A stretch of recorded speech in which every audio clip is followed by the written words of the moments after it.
The cold wind blew away the lifeless brown leaves from my yard. Just a few weeks ago, they had looked beautiful against the bright sun with their yellow, orange, and red colors of fall. Now, I was fighting against the forces of nature, using an old bamboo rake that had been passed down through my family. I worked hard to gather the last bits of summer into piles before the first snow arrived. The gray sky and chilly winds reminded me that I was running out of time. My left arm ached, something I guessed was normal for a man like me, who, like the season, was also getting older. As I used the rake, it suddenly slipped from my hands. I fell to my knees and clutched my chest, feeling a pain that was worse than anything I had ever known. My muscles tightened, and I collapsed onto the hard ground behind my house, unable to move from the pain.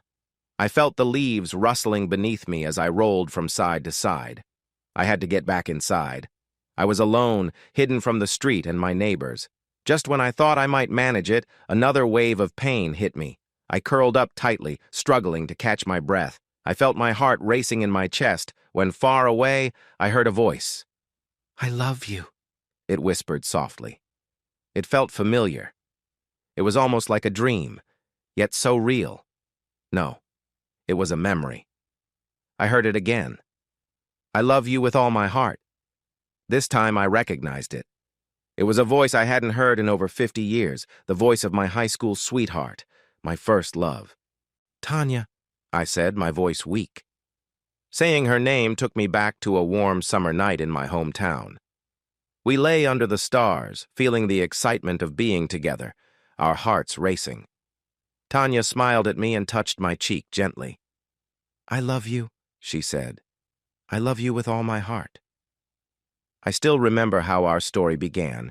I thought it was the most unusual romance. I was never really good with girls. In elementary school, I had red hair, freckles, and wore glasses. I was often teased by the girls in my class. By the time I got to high school, I had grown out of much of that. My hair darkened, and the freckles faded. I still had glasses and felt shy, even though I had a bit of popularity as the school photographer. Tanya Dickens was a cheerleader and one of the most popular girls in school. We shared an English literature class, but I didn't have much contact with her outside of taking pictures at games.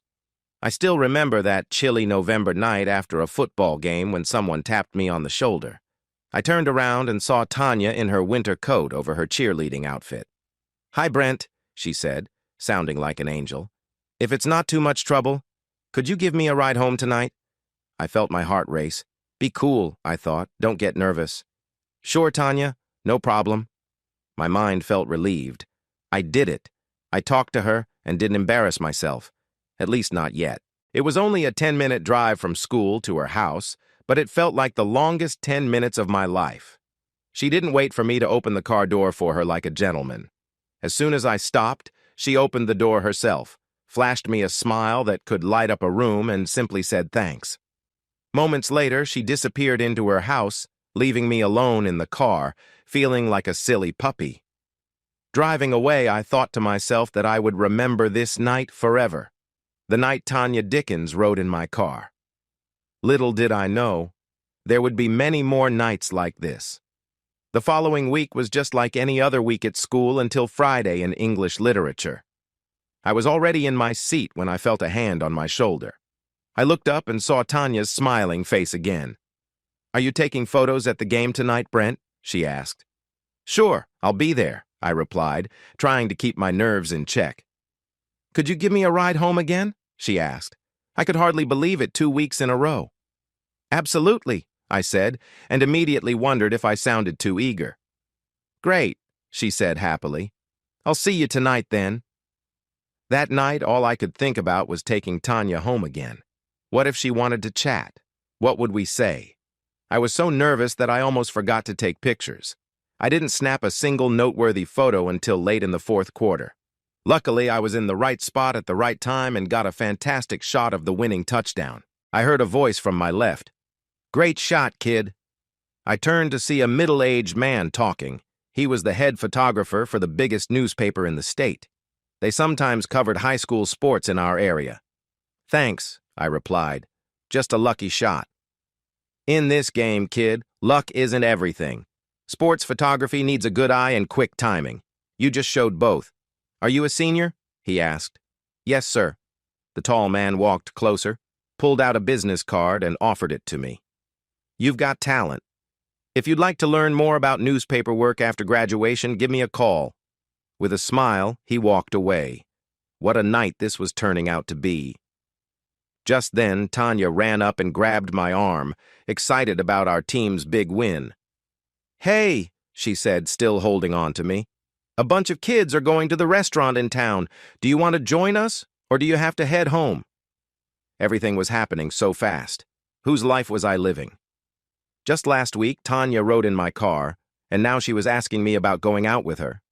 Sure, Tanya. A few more kids from the school's popular group came over. Are you guys going to meet us there? Asked Judy, a cheerleader. Yeah, Brent and I are going now, Tanya replied.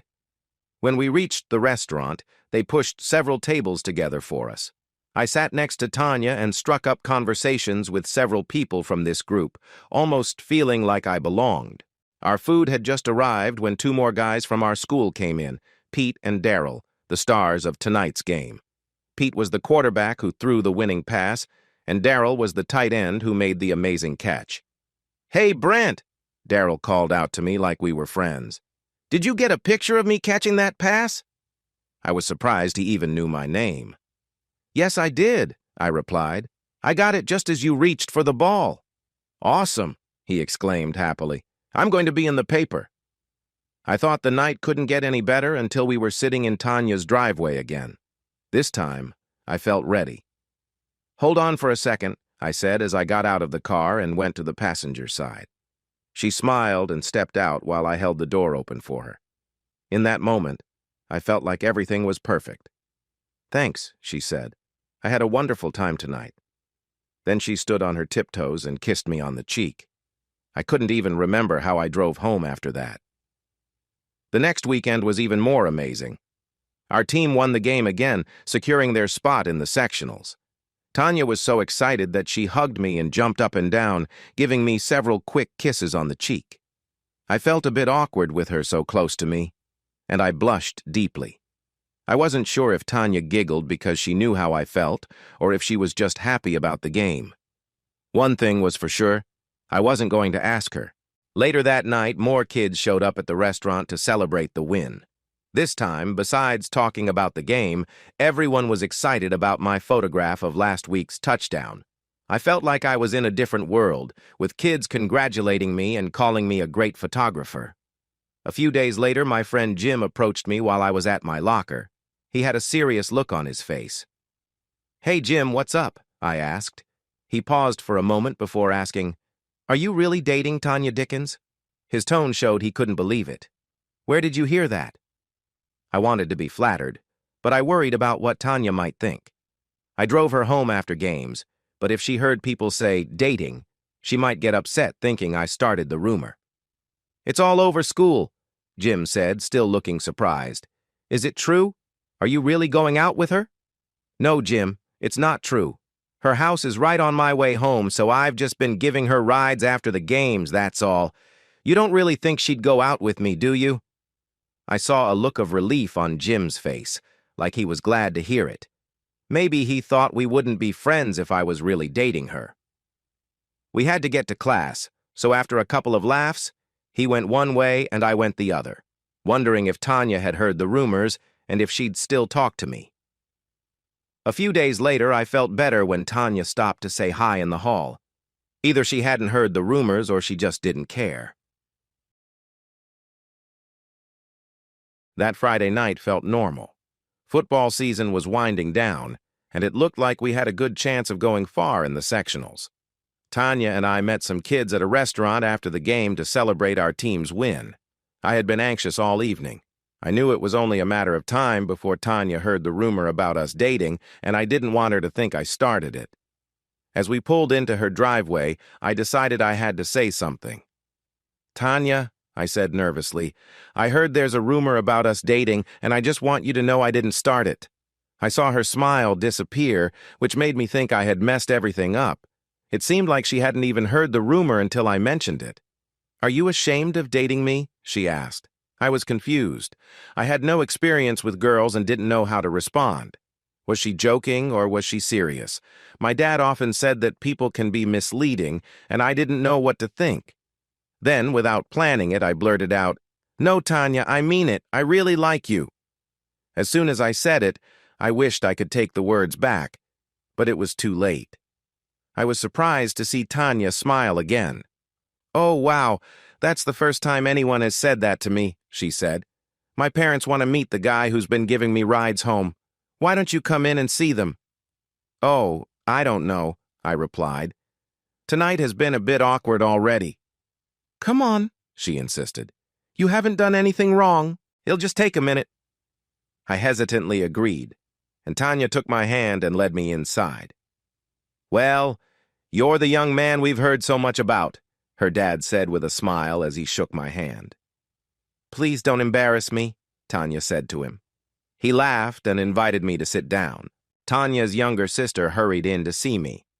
As we all chatted, I started to relax a bit, especially when Tanya's mom brought me a drink from the fridge. I realized that Tanya's home was just like mine.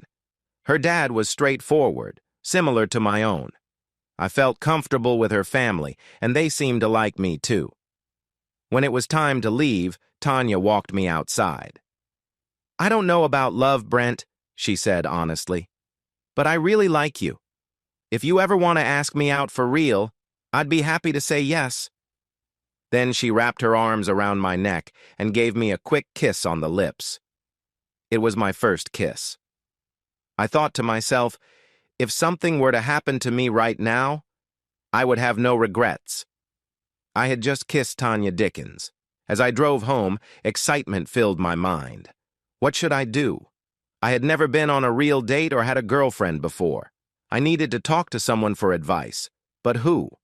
I couldn't talk to my parents about girls that would feel so strange. Then I remembered my cousin, Denny.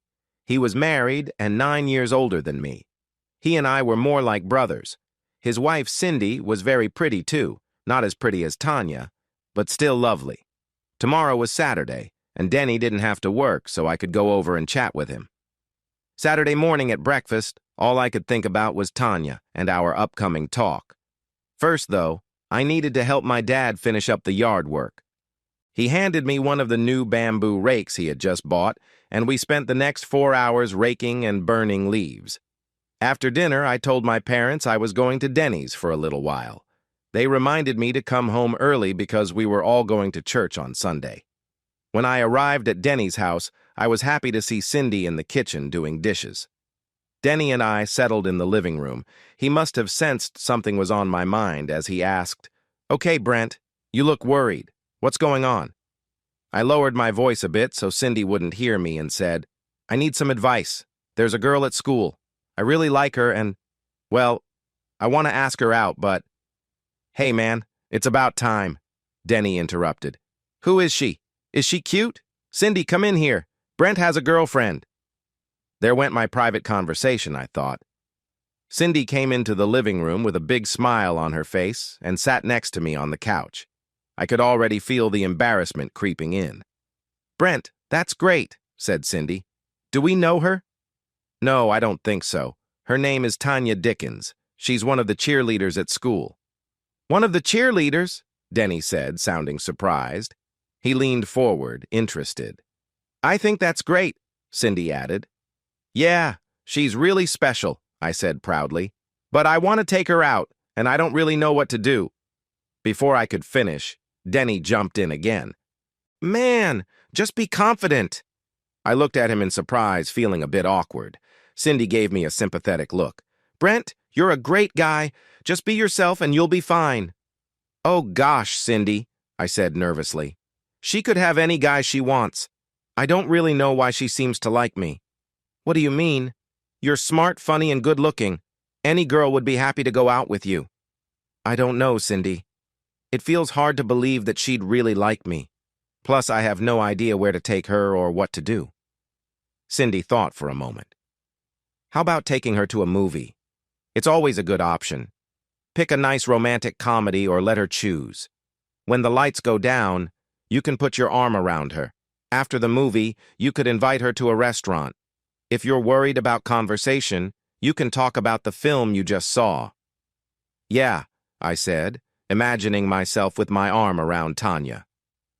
"That sounds good. Thanks," Denny chimed in again, joking around. "And maybe bring some popcorn." "Will you stop?" Cindy yelled, grinning at him. The next Monday at school, I was thinking about how to talk to Tanya. I had the movie section from the Sunday newspaper with me. I stood at my locker, wondering when I could have a moment alone with her when I felt someone bump against me. I turned to see who it was. "So," Tanya said with a big smile, "have you thought more about what we talked about?" For the first time since I gave Tanya a ride home, I started to believe she actually liked me. Why? I didn't know. Every guy in school wanted to go out with her. All I knew was that I was starting to feel better about myself. I smiled a little. "Tanya, that's all I thought about all weekend," I said, reaching into my locker for the movie section. "I know it's short notice, but are you free Saturday night? I thought we could go see a movie." Tanya took the movie section from me and motioned for me to lean down. When I did, she gave me a soft kiss on the lips. Tanya and Brent, sitting in a tree, kissing. We both heard Becky Peterson, one of the popular girls, singing that little rhyme. Tanya smiled and said to her friend, "Eat your heart out, Becky." I could hardly believe it. I felt like I was going to wake up and realize it was all just a dream. I'm not sure what happened for the rest of the day, but I think I went to my classes. Physically, I must have been there, but mentally, I couldn't remember anything after that kiss. All I could see was Tanya and me together with happy thoughts. I realized I was in love. That Friday night was a letdown. Our team lost the second game of the sectionals. When Tanya came over with tears in her eyes, she hugged me and leaned her head against my chest. I put my arm around her and pulled her closer. "I'm sorry," I said, without thinking. The word just slipped out, like how my dad always spoke to my mom. I wondered if Tanya even noticed, but she didn't say anything. There would be no celebration at the restaurant tonight, no playful banter or praise for my photography. The game had been played at the rival school, making the ride home feel heavy and quiet. I cared about school spirit, but I knew this loss hit Tanya harder than it did me. I wondered about our date the next night. Would Tanya be upset the whole time? What if she didn't want to go at all? All my worries faded a bit when Tanya leaned against me on the way home. Saturday night came, and I hadn't heard anything to say otherwise, so I drove to Tanya's house at 6:45 as planned. Her mom must have seen me arrive because she opened the door before I could knock. As soon as I stepped inside, Tanya appeared. It finally happened. I knew it would sooner or later. She looked so beautiful that when I opened my mouth to tell her, I got tongue-tied, and all that came out was jumbled words, right in front of her parents. I must have turned red when Tanya smiled at me, walked over, and gave me a quick kiss on the cheek. "Brent, you say the sweetest things," she said. Her dad chuckled, and her sister laughed softly. "You look amazing," I replied, and that little kiss made me feel like I could talk again. Tanya took my arm as we said goodnight to her family and headed out together. At the show, we got some popcorn and drinks before finding our seats. I couldn't help but smile, remembering a funny joke my cousin told me. When Tanya asked what was making me grin, I quickly thought of a good answer. "Well, I'm here with the nicest girl in the world. Why wouldn't I be smiling?" Just then, the lights dimmed. Tanya gently turned my face toward hers and moved closer. When our lips touched, my heart raced. I wanted to focus on her kiss, but I was also worried and a bit embarrassed. I hoped she didn't notice my nervousness. I tried to relax and enjoyed kissing her back. When we finally pulled away, she had a big smile on her face. I felt a little awkward, but reminded myself she liked me for who I was. We settled into the movie as the first cartoon played, and the silly antics made us both laugh. Occasionally, Tanya would reach for popcorn or a drink, but she always returned her hand to my side. As the movie went on, I started to feel more at ease. It was nice to think that one of the prettiest girls in school liked me. The nervousness I usually felt around her was fading, and I found myself being more fun and silly, just like when I was with friends. By the time I dropped her off at her house around midnight, I realized I was starting to think of Tanya as my girlfriend, which felt exciting. "Did you have a good time?" I asked, looking into her beautiful blue eyes. "I had a great time," she replied. "Would it be too much to ask if you'd like to go out again next Saturday?" "Next Saturday, and the next, and the next, would be okay with me," she said with a smile. She wrapped her arms around my neck, and I held her waist, meeting her halfway for a sweet kiss. The following Saturday, Tanya was running a bit late, which gave me a chance to talk with her parents. "Tanya tells me you have a job after school. What do you do?" asked Mr. Dickens. "I work at the Chrysler dealership in town. I clean new and used cars that come in. I work every night except Fridays until 9 o'clock and on Saturdays from 8 to 3. "I understand," he said with a hint of approval in his voice. "When do you do your homework?" "After work when I get home. That's really the only time I have," I replied. "So, did your dad buy that car out there for you?" "No, sir. You don't know my dad. He thinks people should earn what they get. I had to save all the money to buy the car, and I also needed to pay for a year of insurance. I've been saving for 2 years, and last summer I worked 2 jobs to get the remaining money for the insurance," I said with a smile. In my sophomore year, I was determined to have a car by my senior year. I worked hard to make it happen, and I was proud of what I achieved. Even though my dad never said anything, I knew he was proud of me, too. Just then, Tanya came into the kitchen, ready to go. I stumbled over my words as I looked at her. There was no doubt in my mind. I was dating the most beautiful girl in the world. "Tanya, you look amazing," I said. "Thank you, Brent," she replied with a big smile. We said our goodbyes to her family and headed off to the movies. On the way, I realized I needed to find different places to take her if we were going to keep dating. This time, we watched a comedy and laughed until we cried. I had my arm around her as we walked from the theater to the car. I planned to take her to a restaurant again when Tanya said she wanted to show me something. We drove a couple of miles out of town and turned onto a dirt road. "Where are we, Tanya?" I asked. "We're behind the old cemetery," she said playfully. "The old cemetery? What are we doing back here?" I asked, slowly realizing it might not be as innocent as it sounded. Tanya chuckled softly. "Brent, we've been dating for several months. I thought I made it clear that I really like you, but you've never tried to get closer to me. You're not shy about this, are you?" The question caught me off guard. I felt like I was navigating unfamiliar territory. I just didn't know how to act around girls, but I was determined to get better at it. "No, Tanya, I'm not shy. Honestly, I'm still surprised that you like me. The last few months have felt like a dream, and I'm scared of doing or saying something that might ruin it." She smiled again and shifted a bit closer. I felt nervous but happy. She leaned in, and we shared a sweet, gentle kiss. I wrapped my arms around her, enjoying the moment. After a little while, she pulled back, and I felt a bit awkward, but I was glad to be close to her again. "I can see that you like me too," she said with a teasing smile. I didn't know what to say. This was new territory for me. "Do you want to spend some more time together?" she asked, with a hopeful look. I was trying to figure out how to respond when I realized I was grateful just to be with her.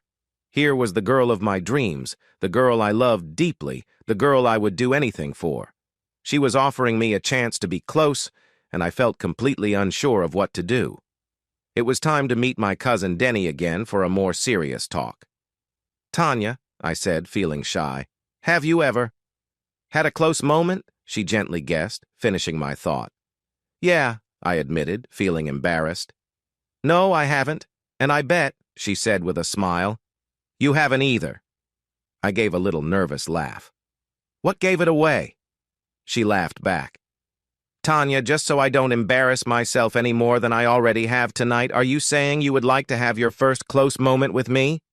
I couldn't believe I had said that. She smiled at me and kissed me, making me curious about her feelings. Did I just say something silly? I thought to myself.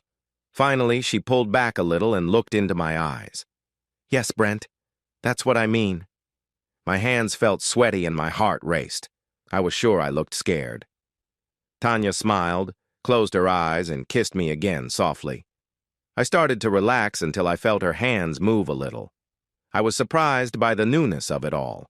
I wanted to show her I cared too. As I gently touched her through her blouse, she took a deep breath, and we spent the next few minutes enjoying each other's company until Tanya pulled away. I think we should stop for now, Brent, she said, looking at me earnestly. I want this to be special, not rushed. I understood completely. I touched her cheek gently. It's okay, I said. I'm going to plan everything out, and I will give you the most memorable night. She smiled brightly. Can you save up for a motel room? She asked. I just don't want my first experience to be in the back seat of your car. My dear Tanya, this will be something people will talk about, I joked, grinning, even though I had no idea how I would plan this. Well, if they do, Tanya said with a smile, I hope they don't use names. We both laughed nervously and shared more sweet moments. On the ride home, everything felt a bit quiet. We were both thinking about what we had decided. I knew I wanted to buy something special for Tanya, something that would remind her of this time together. I sought advice from Cindy. Do you think it's too soon for an engagement ring? I asked her. Wow, slow down, she replied with a surprised look. You're really serious about this girl, aren't you? Cindy, I love her with all my heart, I responded. She looked into my eyes and saw how honest I was. Brent, I know you really care for her, but you're still very young. She's probably one of many girls you'll have in your life. I know I'm young, I said, feeling a little emotional. But all I know is how much I love her. Brent, has she said she loves you? Cindy placed her hand on mine, sensing I might not answer positively. Well, I replied softly. Kind of. This wasn't the chat I wanted to have with Cindy. I wanted to talk to my cousin Denny instead. What do you mean, kind of, Brent? I just sat there, not wanting to discuss this with her, but she wasn't naive. When it hit her, she covered her mouth in surprise. Brent, you had a close moment with her? No, I said. Not yet anyway. We talked the other night. She's new to this, and she wants her first experience to be with me, I added, grinning widely. Doesn't that mean she cares about me? Huh? Cindy was quiet at first, looking at me thoughtfully. Finally, she spoke gently. Brent, I can't argue with your thinking. She's still young too, but it seems like you both have had a good conversation. I'm very happy for you, Brent. You're a wonderful guy, and I hope this goes well for you. Thanks, Cindy, I replied, still feeling shy from our talk. But you still haven't answered my question. What kind of gift can I get her to remember this moment? We tossed around several ideas about what she would like and what I could afford. We were getting close to a decision when Denny walked in. Hi, Brent, he greeted cheerfully. How's it going? Hey, how are things with the cheerleader? I glanced at Cindy. She understood my look. You two have things to discuss, she commented with a smile. I'll start dinner. Brent, do you want to stay for dinner? Oh, no thanks, Cindy. I need to head home soon. Denny was about to turn on the TV when I asked if I could speak with him first. He settled into his chair across from me and nodded for me to begin. Den, promise you'll take this seriously, I said, trying not to show I was nervous. Yeah, I guess, he said. What's this about? You look like you have a secret. Well, remember a few weeks ago when you joked about a certain topic? I lowered my voice to a whisper. I quickly saw Denny's shock. Well, I'm ready to talk about that now, I said with a big grin. Tanya and I have been chatting. She's inexperienced, and I want her first time to be really special. Like you mentioned, I want to make it exciting. Oh, she's inexperienced, but you're not? Denny asked, clearly not letting me off easily. I looked down, feeling shy. No, I admitted, embarrassed. I'm still inexperienced too. Hey, don't say it that way, man. There's no reason to feel bad about that. It shows you're thoughtful, and the fact that you two have actually discussed it shows real maturity. I'm proud of you, Brent. Really? Wow. Thanks, Dan. I thought you might tease me. Not for something like this. Your first experience is too important. Honestly, I'm honored that you came to me. Who else would I talk to? My dad? I joked. Denny laughed. Yeah, I get your point. Now listen, you have to keep it gentle. There will be times when it might be tempting to rush things, but this isn't one of those moments. Take it slow. Notice every small detail. Make her feel like she is the only one in the world that matters. Every thought and movement should aim to make her feel special, like she is the only one that matters. I was surprised. Once Denny started talking, he didn't tell a single joke. I learned about the art of connection, how to focus on her needs first, and how to be attentive. For the next hour, I listened closely to everything my cousin explained. I could imagine being close to Tanya as he spoke. He reminded me to be responsible and even suggested I practice using protection. Waiting too long can really ruin the moment, he said. Denny took his time explaining a lot about women, saying, there's more to a woman than just one part of her. He taught me about different areas of sensitivity and why it's important to discover and pay attention to them. The main thing, Denny said as he wrapped up, is to be sincere. Women can always tell if you're not. He encouraged me to focus on making it a memorable night for her. If you do that, it will be special for you too. As I drove home that night, I thought about everything Denny shared. I might have been inexperienced, but I felt more ready and confident. I wanted to show my love for Tanya, but now I had to think about where. It couldn't be just any place. It needed to be something special. For days, all I could think about was being with Tanya. I had a constant smile that puzzled everyone, teachers, family, friends, except for Tanya and Denny, who knew everything. Spring had arrived, bringing warm weather, and with it, the usual road work. One night, I took the back roads home after work and passed by the county fairgrounds. I thought how wonderful it would be to share a moment with Tanya there. The area was filled with beautiful trees, rolling hills, and a charming lake. I could picture spreading a few blankets near the water and enjoying the night sky together. The only issue was that the whole area was surrounded by a tall fence that was locked every night. Cutting a hole in the fence didn't seem like a good or romantic idea, and I doubted Tanya would appreciate it. As I drove home, I couldn't stop thinking about the fairgrounds. The next morning, I left for school a bit earlier and decided to drive by the entrance again. There were 2 large gates for vehicles and smaller gates for people on the side. All the gates were securely locked with chains and large padlocks. At lunchtime, when the gates were open, I ran by again. Everything was just as I had imagined, and I began to come up with a plan. In our kitchen, we had a calendar showing the different phases of the moon. Everything had to be perfect. In just 10 days, the moon would be full, and that was the night I had planned. So far, my plans were going well, almost like I was being helped by some higher power. That weekend, I visited 3 hardware stores until I found exactly what I needed. Now, all I needed was a bit of luck. I hoped it wouldn't rain and that the warm summer nights would last a little longer. I picked out Tanya's gift, but I needed to borrow $50 from my dad. I promised to pay him back $10 a week. I thought about working a few extra hours to cover the rest, but that was fine with me.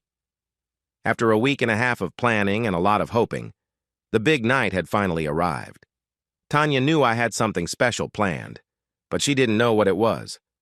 I felt nervous when I talked to Tanya's parents before we left that night. I worried her dad could read my mind. They told her to have a wonderful evening as we left, almost like they knew something. My own parents didn't know I had even taken some money out of my savings. I wanted to take her out for a nice dinner, something more elegant than the restaurant we usually went to. We drove downtown to a place my cousin recommended. It was a bit expensive, but the romantic atmosphere made it worth it. I could tell Tanya was impressed the moment we walked in. The host seated us and handed us menus. "Oh, Brent," Tanya whispered, looking concerned. "You can't afford this place. These prices are high. We can just go to Charlie's." "Tanya, this is your night," I said. "Don't worry about the prices. Order anything you want." She smiled brightly at me. I thought to myself that she had no idea what I had planned. If everything went as I hoped, This would be a night she would always remember. As my cousin promised, the restaurant was perfect. The food was delicious, and the setting was just right to create the mood for the evening. I drove back to town slowly, wanting to make sure no one was around the fairgrounds. Sadly, there was no good parking near the entrance after dark, so we parked about 4 blocks away. Tanya looked at me as I got out of the car. "What are you doing? Where are we going?" "It's part of a little surprise I have for you," I said, smiling. I opened her door, walked to the trunk, and pulled out 2 large blankets. I took Tanya's hand. "Come on, we have to walk a bit." With a curious look, Tanya took my hand, and we walked together. When we reached the gate and found it locked, Tanya frowned. "Brent, what are you doing? We can't get in here after dark." "Here, hold these for a moment," I said, handing her the blankets. With a big smile, I pulled a key from my pocket. I approached the padlock, inserted the key, and to her surprise, it opened. Tanya's eyes widened.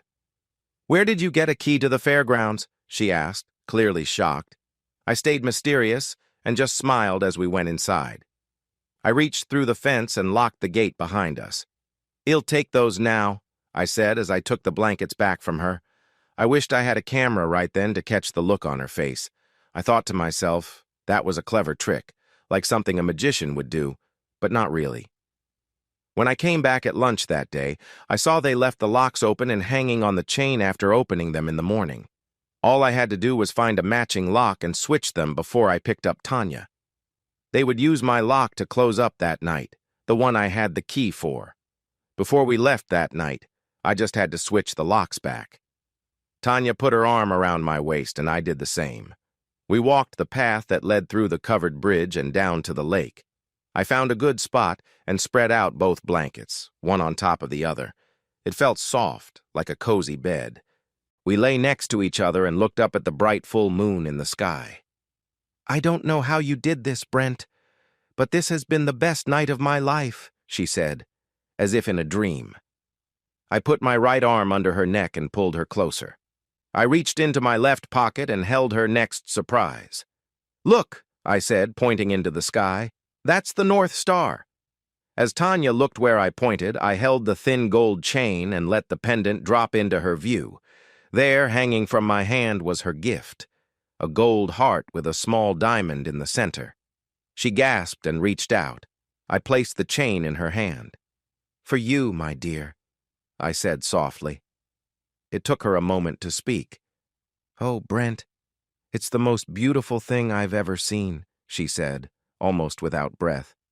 "Well, then I picked the right gift," I whispered in her ear, "because you're the most beautiful woman I've ever seen." She turned and hugged me tight. She kissed me with passion. Our tongues met for a while. Then I rolled her onto her back and kissed her face gently. When she saw what was happening, she pulled back a bit and looked into my eyes. "Here? Now?" she asked. "Right here, right now," I said warmly. "Oh, Brent," she said, pulling me close. I kept things romantic, just like my cousin had told me. I stood up and took her hand. I helped her to her feet. She closed her eyes as I stepped behind her. In a short time, we shared a loving moment under the moonlight. She looked up at me. I felt close to her in a special way. We explored each other's feelings with care. She sighed with joy several times. Her body moved with happiness. Something inside told me it was the right time. I made sure to be safe before we came together in the most caring way. Tanya's eyes opened wide as she looked at me with a smile. "Yes," she said. "I'm ready. Please, let's do this." I gently held her head and kissed her as I moved closer. "Oh," she gasped. I paused for a moment before continuing. "Oh, God," she said again, but her voice sounded different, filled with more joy than anything else. I pulled back a bit and then went deeper. "Oh, yes, yes," she sighed. "Oh, God, this is amazing." Suddenly, she let out a powerful scream, surprising me. I felt her body tense as she held onto me tightly, enjoying the moment. I noticed her excitement and wanted to check in with her. "Are you okay?" I asked as she began to relax. She nodded, still catching her breath. "You haven't finished yet, have you?" she asked, finally finding her voice. No, but it's all about you tonight, I replied. Oh no, she said firmly. Let's do this again, please. We have to share this, please. I smiled as I moved closer again. This time, Tanya kept her eyes open, looking up at the clear night sky as we connected. It didn't take long for either of us to feel the rush of joy. Just moments later, I felt a familiar sensation, knowing I was close. I could sense her excitement rising again, and in that moment, we both let out cries of happiness. We lay there, gazing at the stars, our bodies close together.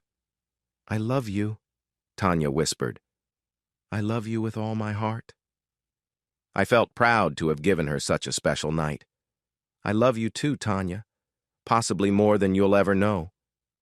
After that night, we loved each other whenever we could and spent as much time together as possible. By graduation, everyone thought we were meant to be together, and I felt the same way. That summer was the best of my life. I had a job with the newspaper and was looking for a place for us to stay together. But as the summer went on, my happiness turned into worry. I would start night classes at a local community college in the fall, while Tanya was going to college far away. We would be apart for a long time, and I couldn't imagine life without her. The night before she left, we cried and promised to love each other forever. 5 months later, I received a letter from her telling me about a new guy she had met and asking me to be happy for her. She wrote that I would always be special to her, and she hoped I would find my dream girl one day. Suddenly, I was jolted back to reality by a wave of heat. I tried to lift my head, needing to regain my focus, but all I could see was the darkening sky. I struggled to gather my strength. I needed to reach the house for help. I fought to stay awake, but found it hard to breathe and felt lightheaded. Then a familiar voice entered my thoughts. Yes, darling. I do love you very much. It was Chris, the woman I had spent 10 years with and the mother of my 2 daughters. I remembered when she first told me those words so long ago, and I could still see her clearly in my mind. She was resting on her right elbow, looking down at my face after our long evening together. I tried to lift my head, but I still felt too weak. My energy was fading, and I needed a moment to collect myself. I lay back and remembered the first time Chris entered my apartment with my best friend, George. She was incredibly beautiful, and for the first time since losing Tanya, I felt interested again. Brent, George, my cheerful friend, began. Meet Chris, or in the modeling world, K.A. I stepped forward and gently took her hand. Nice to meet you, Chris, I said, trying hard not to stumble over my words. Please sit down. Can I get you something to drink? I have soft drinks and a fully stocked bar. Thank you, she replied. I'll have a glass of white wine if you have it. 1 glass of white wine coming right up, I said. George, do you want your usual? Yeah, he answered while sitting across from Chris. That'll be great, Brent, thanks. As I turned to the bar, George started talking. Brent here is the best newspaper photographer in the city, he told Chris. He works at the Times. George often exaggerated, but I didn't mind him praising me in front of Chris. I knew what he would say next when he started laughing. You know the difference between his job and mine? He asked. Chris shook her head. I work with live models. He works with the scenes of crime. This was George's ongoing joke ever since he had accompanied me to a crime scene one night. I had taken some pictures at a restaurant where an unfortunate man was found. George was the main photographer for a big studio that did catalog photography for many well-known retailers. Most of the time, George's little joke didn't bother me, but I didn't want Chris to think of me only in that way. Don't listen to him, I told Chris. He's just jealous that my name appears in the paper every day. I served the drinks. White wine for the lady, I said as she reached for the glass, and bourbon for George. Before long, we were all chatting comfortably. Chris was easy to talk to, and her smile could brighten any dark night. As the evening went on, George asked if I could drive Chris home. I wondered what George had in mind. He hadn't mentioned why they came over, and now he wanted me to take this lovely lady to her place in the suburbs. I didn't care about his motives. I wasn't going to pass up this chance. I don't mind at all, I said, looking at Chris. Are you sure? she asked. I live in Wheeling. It's about a 45-minute drive. No problem, I replied as we all headed for the door. The first few minutes in the car were filled with light conversation until Chris turned to me. George was right about you, she said. Right about me? I don't understand, I said. You're really nice, she smiled. I haven't met too many nice people lately. My last boyfriend was unfaithful, and when I confronted him, we ended our relationship. Unfaithful? Really? Yes, Chris said. I think he was seeing more than one woman. I was venting to George about how I felt there were no good guys left in the city. He mentioned he knew one and asked if I wanted to meet him. So that's why you came to visit, I realized. Exactly, she said with a smile. I wanted to meet the nice guy from Chicago, and here you are. I learned long ago that if you're interested in someone, you should show it by asking questions and really listening to their answers. Chris enjoyed modeling, including both hand and foot modeling as well as work with lingerie. George would hire her often, and she also worked with several big names, including DeVries, a well-known jeweler in the city. By the time we arrived at her apartment, it was getting late. What time do you have work tomorrow? She asked. I thought for a moment. Not until 10, I replied. Good, she said as she stepped closer to me. With a small smile, she looked at my shirt and began unbuttoning it. She met my gaze and said, Let's relax. I was surprised by how quickly things were moving. I was feeling quite eager, but part of me knew I should take it slow since we had only just met. I think I was more excited to be close to such an attractive woman than anything else. Soon, I found myself settling in next to her, sharing a tender moment. She looked at me with admiration. You have a special touch, she complimented. Come closer, she added. As I moved closer, I felt a spark between us that was hard to ignore. Are you careful? I asked. She smiled. Yes, I am. Now let's enjoy ourselves. That was all I needed to hear.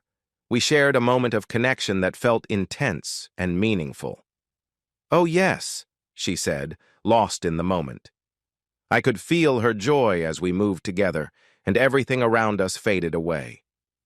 After a while, we lay there, both catching our breath.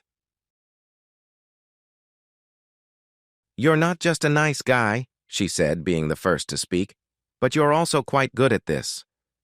Chris, I said, still catching my breath, anyone who isn't moved by your beauty must be missing something important. She looked at me and lightly touched my lips with her finger. With a smile, she leaned in for a soft kiss. I hadn't dated much since Tanya, and the fear of getting hurt again lingered in my heart. But gazing into Chris' eyes, I could sense I was ready to take a chance again. After a few minutes of sharing a quiet and cozy moment, Chris got up and went to the bathroom. I could hear water running, and soon she returned with a warm washcloth. I felt so happy when she gently cleaned me and dried me with a small towel. No one had ever done that for me before, but I could tell it would be my turn next time. She climbed onto the bed, leaned down, and kissed me softly. I felt excitement build up quickly. She looked into my eyes and asked, Are you ready for more? I was still feeling blissful from her attention and could barely respond. She moved closer, guiding me gently. I placed my hands on her waist, helping her as she moved. She closed her eyes and leaned back, giving in to the moment. I could feel the rhythm of our movements matching the sounds around us. Just then I said, I'm going to feel great. She encouraged me, and at that moment, everything felt intense. I pulled her close, and together we shared a wonderful feeling. Afterward, we lay next to each other, giggling and catching our breath. She asked me, Did you enjoy that? I smiled and said, It was amazing. As we talked a little more, she asked what time I had to leave in the morning. I replied, I should be out by 7. She said, I'll set my alarm for 6. That way we can have a bit more time together. We cuddled up and fell asleep. The next morning, we shared another lovely moment together and discussed if I could come back that night. I did. And then I returned the following night too, and the next. We began spending all our free time together and became a couple, falling in love. 6 months went by quickly. I knew I had deep feelings for her, yet I felt shy to say the important words we hadn't spoken yet. I wondered if they needed to be voiced, or if they could simply be felt. I was nervous about saying them first. What if she didn't say them back? One great thing about my job at the newspaper was our work schedule. Every 3 months, we had a long weekend. I was looking forward to it and had plans. I asked Chris if she had ever been to Door County, Wisconsin. I knew she hadn't, as she had always wanted to visit. When I invited her to go for the weekend, she was thrilled. By the time we got to Ephraim, it was late, so we checked into our motel and got some rest. The next day, we explored and found a cozy little restaurant with the best breakfast we had ever tasted. From there, we visited antique shops, art galleries, and wineries. We walked along the waterfront, enjoying the view of Lake Michigan as the waves crashed against the rocks. Later that evening, we had dinner at a charming little restaurant in town that everyone had praised. All night, I tried to hide my nerves.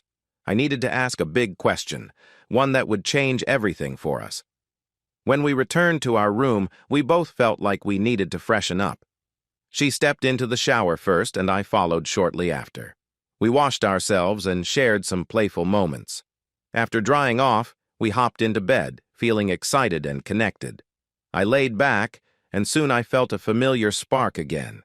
We embraced, sharing a more relaxed and tender experience this time. I held her close, kissing her gently while making her feel cherished.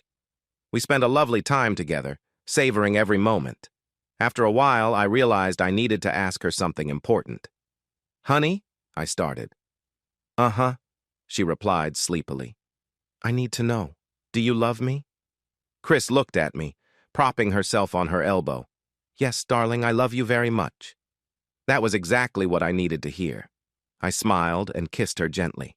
"I love you too, sweetie. I hoped you already knew that." On Sunday morning, we woke up early, eager to enjoy the beautiful day. We grabbed my camera and set out to capture our adventures on film. We explored ancient caves, climbed tall hills, and admired old Native American art. After a full day, we returned to our room to clean up and change into nicer clothes for our evening. As we finished dinner, I worried that Chris might be too tired for my plan. But when I suggested we go outside by the water to watch the moon, she was excited.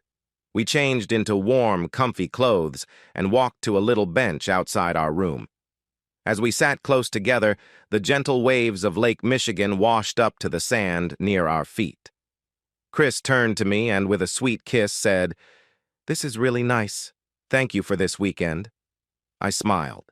She didn't realize that I had a little surprise planned. "You're very welcome," I replied, kissing her back. "The other night I saw a commercial for DeVry's Jewelers. I noticed your lovely hand with long fingers wearing a beautiful ring, and I felt so proud to say, 'I know that woman.'" Chris smiled as I took her left hand. Then, before she knew what was happening, I gently placed a diamond ring on her finger. "Those commercials are missing one thing," I said as I got down on one knee. "Chris, I never thought I could feel this way again, but being with you means everything to me, and I want this to last forever. Will you marry me?" For a moment, she just stared at the ring, looking surprised. The silence felt heavy, and my stomach was in knots. I worried that I had made a mistake. Finally, with tears in her eyes, Chris looked up from the ring and into my concerned gaze. "Yes!" she shouted, wrapping her arms around me. "Oh, my love, yes!" She jumped up just as I was standing, and we both tumbled back into the cool water, with Chris landing on top of me. "Are you okay?" she asked, giggling. I smiled and pulled my wet arms around her for a kiss as the waves splashed over us. The following March, we exchanged vows in a charming little church in Illinois, just north of the city. Our wedding felt like a scene from a perfect painting, with family and friends celebrating our happiness. After a lovely honeymoon in the Virgin Islands, we settled down and began building our life together. Since Chris's apartment was larger than mine, I moved in with her and embraced suburban life. Adjusting to married life was easy. Her friends became my friends, and mine became hers. Life was good, and it only got better. Every year, the Illinois Press Photographers Association holds an award show where photographers from around the state submit their best work. I had competed for years, but hadn't won much. This year was different. Maybe my work improved because I was in love, but I won first place in 3 categories, second in another, and third in yet another. I nearly won Photographer of the Year, missing it by just 2 points. Even so, all my wins led to a nice raise at the newspaper. I wanted to take Chris out to dinner to celebrate, but she had other plans. That night, she greeted me at the door with her usual warm welcome. Chris wrapped her arms around my neck and kissed me deeply. "You kiss pretty well for an old married man," she teased. "I'll show you just how lively this old married man can be," I joked back. "Let's celebrate my raise tonight." She smiled, knowing we were both looking forward to a special evening. Before we eat, I prepared something special for dinner. "Oh dear, I thought we could go out tonight, somewhere nice and romantic," I said. "No need, dear. I have everything right here," she replied, looking into my eyes. I noticed the soft light from the candles and saw how much effort she had put into creating a lovely atmosphere for us. I thought to myself, what did I do to deserve such an amazing wife? "Are you sure dinner can't wait?" I asked playfully. Chris gently punched my arm. "Are you serious? After I've been cooking all day? Absolutely not. Go make yourself a drink and relax. Dinner will be ready in 10 minutes. "I have to admit," I said, "something smells really good." It was delicious too, trout almondine, just the way I liked it.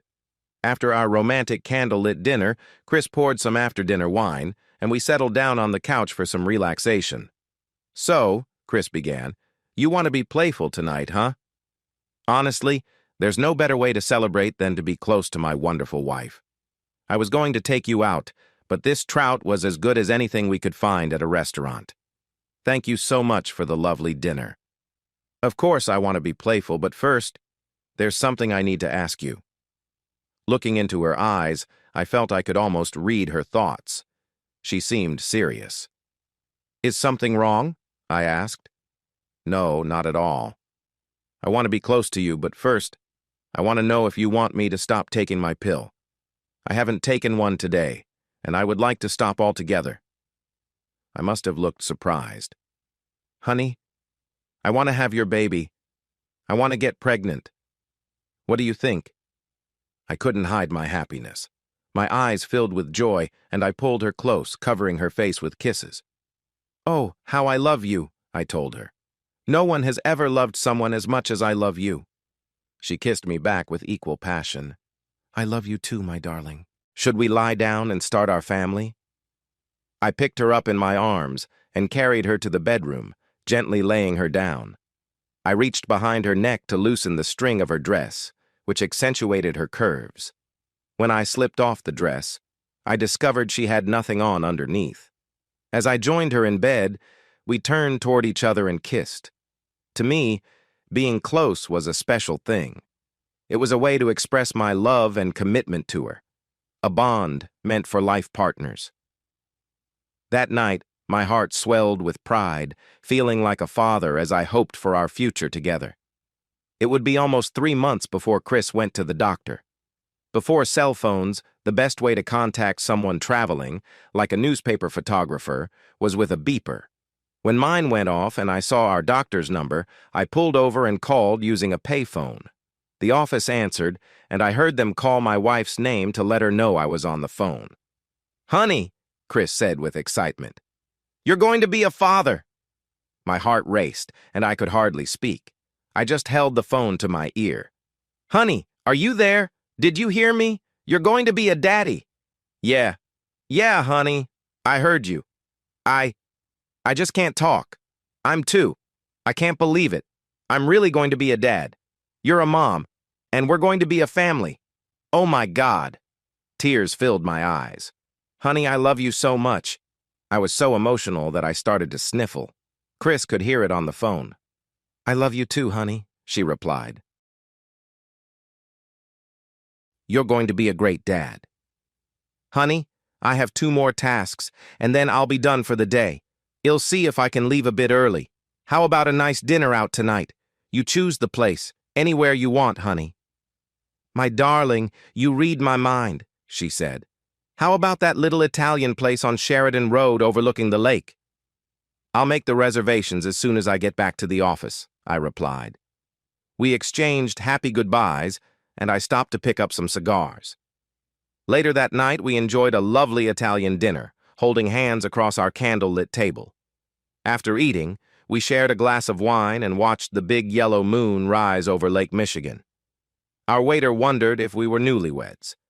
I said no, but I couldn't help but smile with pride as I shared the news that we were going to be parents for the first time. He congratulated us and surprised us a few moments later with a special dessert on the house.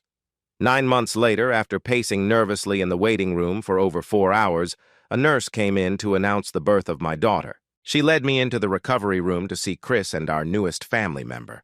Chris was tired but had a radiant smile that made her glow. She looked lovely as she held our child in her arms. "Hi, honey," she managed to say. "We did good." "Yes, honey, we did good. She's beautiful, just like her mother." "Would you like to hold your daughter?" the nurse asked with a kind smile. "May I replied. The nurse gently placed little Brea in my arms. My heart swelled and tears of happiness filled my eyes.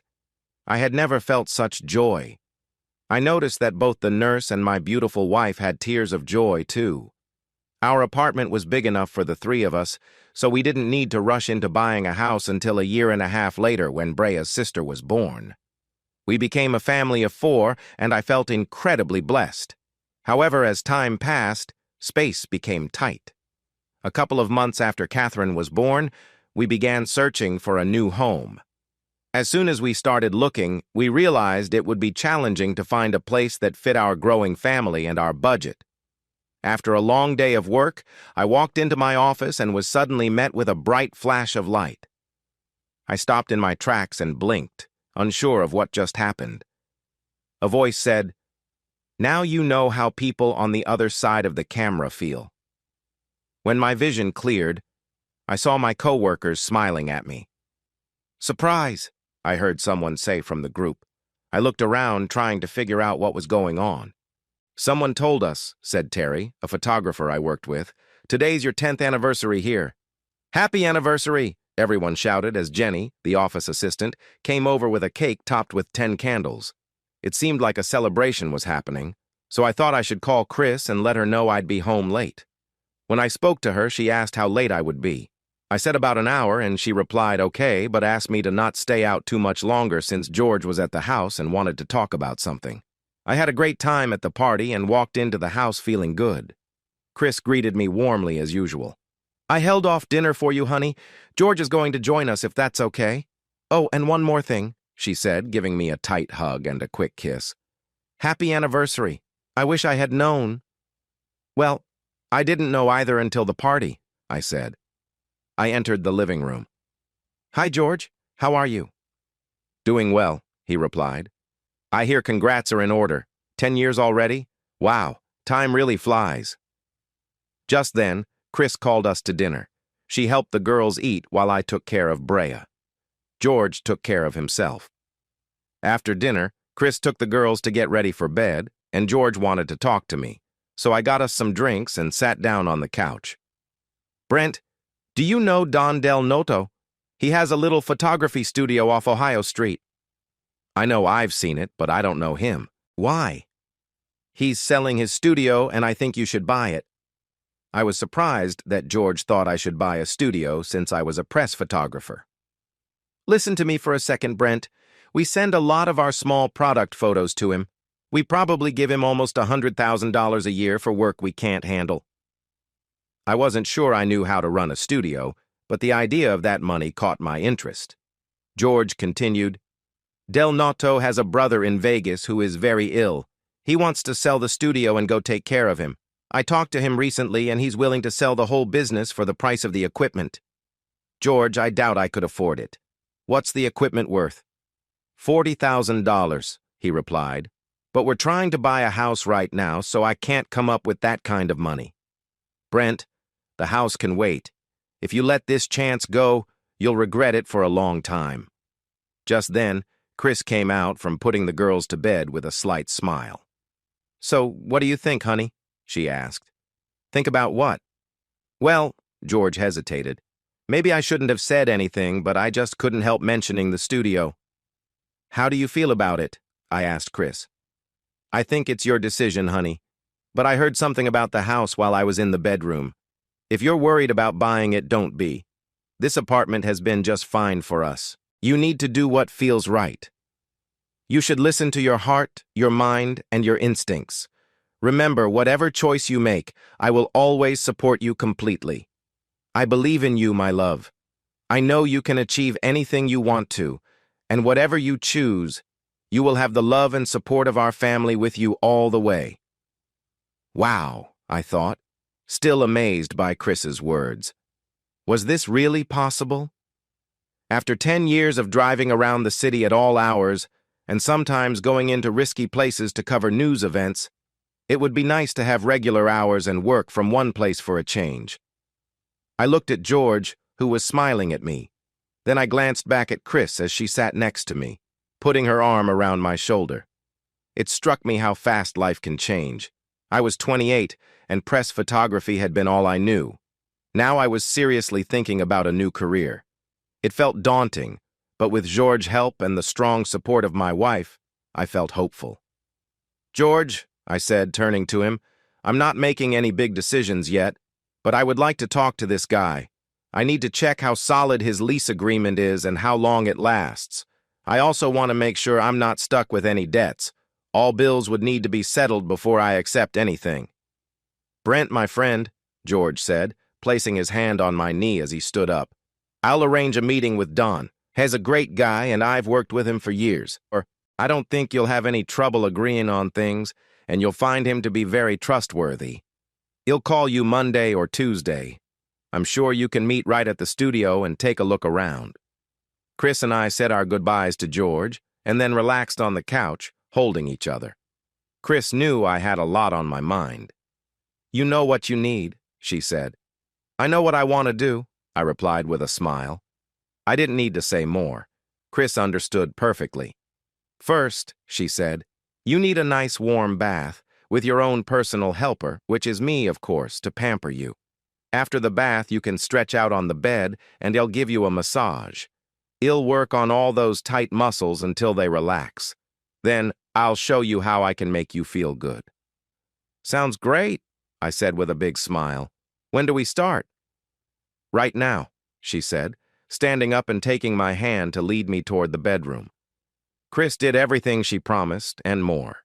By around 2 in the morning, she cuddled up in my arms, looking very pleased. A few minutes later, we both drifted off into a peaceful sleep. If Chris's night was meant to inspire me for adventure, it worked. By the time George set up the meeting with Don, I had mostly decided to go for it.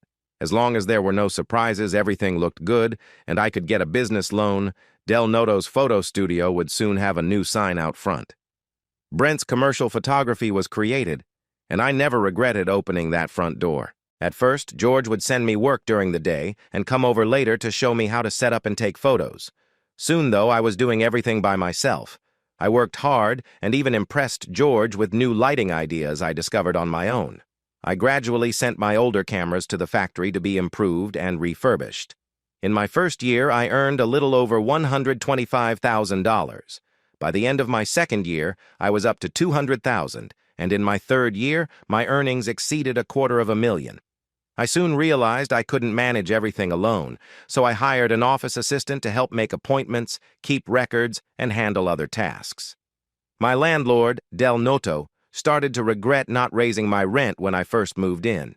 He had kept the rent low because his business wasn't doing well. Now he realized he could have charged much more. The space was worth an extra $300 to $400 a month, but I reminded him I still had 2 years left on my lease. I then proposed a deal to benefit both of us. There were 3 storage rooms at the back of my studio that he wasn't using. I offered to rent those from him for an additional $400 a month if he cleaned them out. He was eager to accept. He got his rent increase, and I gained more room to grow my business. Next, I needed to hire another photographer. I found a young man fresh out of college with a master's degree in photography. He still had much to learn, but he picked things up quickly. I had no doubt he would absorb all I could teach him and eventually start his own business, likely taking some of my clients with him, as was typical in our field. Over the next few years, things settled into a routine. My business reached a steady point, and I was content with our financial situation. I had no plans to grow further for a while. My personal life also slowed down a bit. About a year after I bought the studio, we discovered our dream home, a 4-bedroom, 3-bath Victorian on a 3/4-acre lot. Chris and I felt it was perfect for raising our family. I spent around 10 hours a day at the studio, while Chris did wonderfully raising our children, Brea and Catherine, who were now in school. I noticed that with the kids in school, Chris was feeling the effects of a quieter home. While our romantic life had been vibrant, it seemed to have cooled a bit over the years. After 9 years of marriage and 2 kids, I understood that it was natural for things to change. In 5 months, we would celebrate our 10th anniversary, and I had a special plan to rekindle our spark. Each year, we tried to take a short vacation, always with the kids. We had fun, but I longed for a romantic getaway for just the 2 of us. I could already picture the Virgin Islands in our future. On our honeymoon, we had rented a cozy cottage behind a hotel. It had a living room, a bedroom, and a small kitchen, just steps away from the stunning turquoise waters of the Caribbean. However, that was nearly 10 years ago, and since then the hotel had changed owners, so I wondered if our little cottage was still there. It took me a few hours and several long phone calls to find the new name of the hotel and to learn that the little cabin was still there and available for rent. I quickly booked it for the week of March 1st next year. Now I just needed to figure out who would take care of the kids that week. I didn't want to leave them with my parents. My dad had lost the little patience he had, and I could imagine him yelling at them nonstop during the visit. So, my parents were out of the question. That left Chris' mom and stepdad, but they lived in Colorado. I was curious if they would be okay visiting Chicago for a week. I called them and made sure they wouldn't say anything to Chris before asking if they could babysit. Since they lived so far away, they didn't get to see their grandkids often and were excited about the chance. My plan was starting to take shape. I really wanted to surprise Chris with our second honeymoon, and I was anxious over the next few months, especially around Christmas, fearing her parents might accidentally spoil the surprise. They flew out and stayed with us for 3 days, and fortunately, they didn't let anything slip. I hoped the holiday season would lift Chris' spirits, but once it was over, she fell back into her sadness.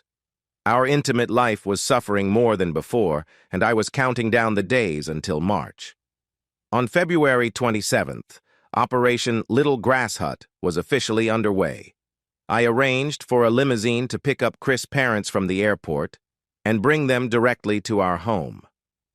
A little after 7 in the evening, our doorbell rang. The look on Chris' face was unforgettable when she saw her mother and stepdad on our porch with suitcases. "Hi, honey," said Greg, the man she had known as her father since childhood. "We were just in the neighborhood and thought we'd drop in for a visit." Chris was thrilled, hugging them tightly. "Oh, honey," I chimed in, "shouldn't we invite them in?" "Yes, of course," she replied, still surprised by their arrival. "Come in, please. It's so good to see you." The kids, hearing the excitement from upstairs, rushed down to see who was visiting.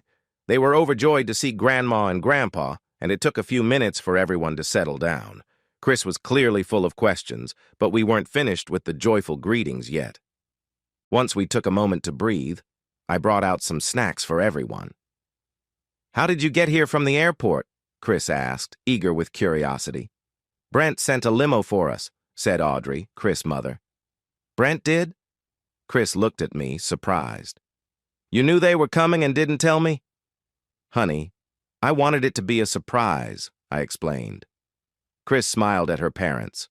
"Oh, of course, you're here for our anniversary," she said. She jumped off the couch, wrapped her arms around my neck, and gave me a kiss. I could hear the kids groan at the display of affection. "Yes, but we won't be here on our anniversary," I said with a grin. For a moment, I thought I saw worry in her eyes, but I knew it was just more questions. I reached into my pocket and took out the airline tickets. "Happy anniversary," I said as I handed them to her. She looked at the tickets with wide eyes and gasped, covering her mouth. "Oh my God, we're going back to the Virgin Islands? Really?" Tears filled her eyes as she looked up at me, overwhelmed with joy. "Yes, my dear," I said, feeling a bit emotional. "Your parents are going to watch the kids for us while you and I relax on the beach in St. Thomas, right in front of the same little hut we stayed in for our honeymoon." At that moment, I think Chris forgot all about her parents and the kids. She jumped into my arms, wrapped her arms around my neck, and held on tight while her legs wrapped around my waist. Then she covered me in a flurry of kisses. That was exactly what I was hoping for. I had my Chris back.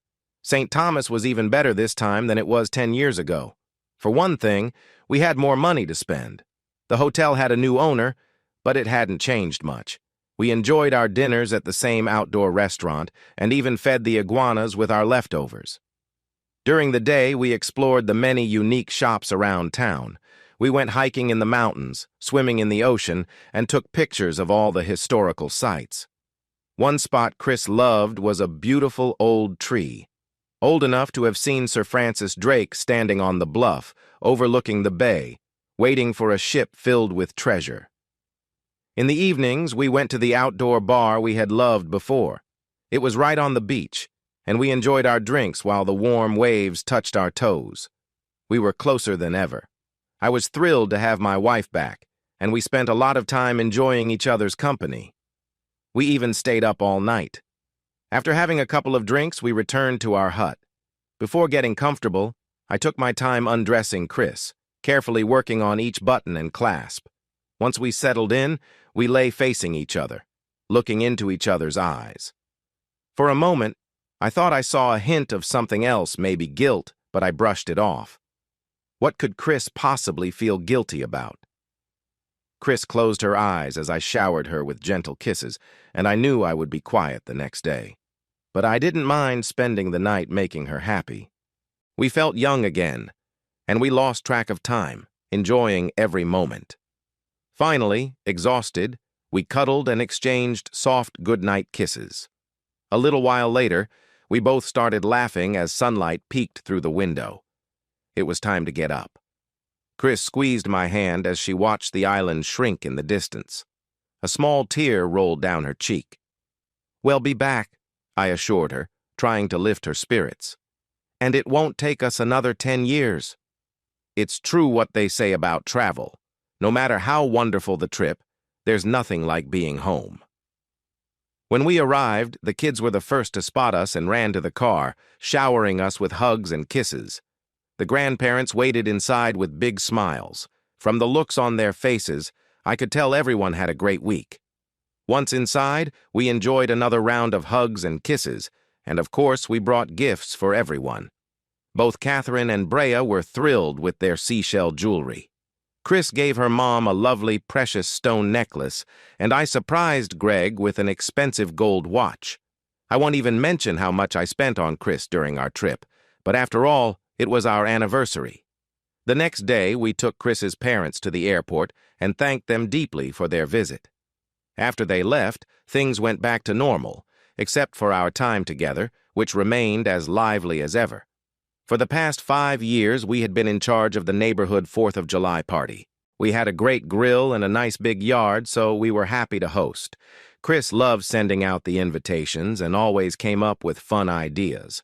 I remember one day in late April when I came home a bit early. Chris was in the kitchen cooking, and she didn't notice me at first.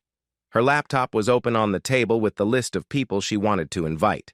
I quietly looked at the names and said, "You forgot Rita and Jerry." Chris jumped in surprise. "I'm sorry, honey," I said with a small laugh. "I didn't mean to scare you." Chris was catching her breath and said, "You scared me half to death, Brent. Don't ever sneak up on me like that." "I really am sorry," I replied. She smiled after the shock and gave me a warm hug and kiss. As she walked back to the stove, she closed her laptop. "You forgot Jerry and Rita Anderson," I reminded her. "You can't forget Jerry. He's always the life of the party." I noticed a slight nervousness in Chris's voice when she said, "They can't make it this year. They're going out of town that weekend. I felt bad to hear that. Jerry had been Chris's friend long before I met him, and he was also a good friend of mine who always made us laugh. "Oh, that's too bad," I said. "Jerry's always good for laughs. Remember that Christmas party a couple of years ago? He walked around all night with mistletoe hanging from his belt." I didn't think much more about it until the following month when I was playing golf with 3 friends. "Did you hear about Rita and Jerry Anderson?" Gary asked. "They moved to Phoenix or somewhere out there." "What?" I replied, surprised. I knew he must be mistaken. Jerry worked at the airport for over 20 years and loved his job. He would never just leave. "No way. Jerry wouldn't quit his job and move without saying goodbye," I said. "I'm telling you," Gary insisted, "they're gone.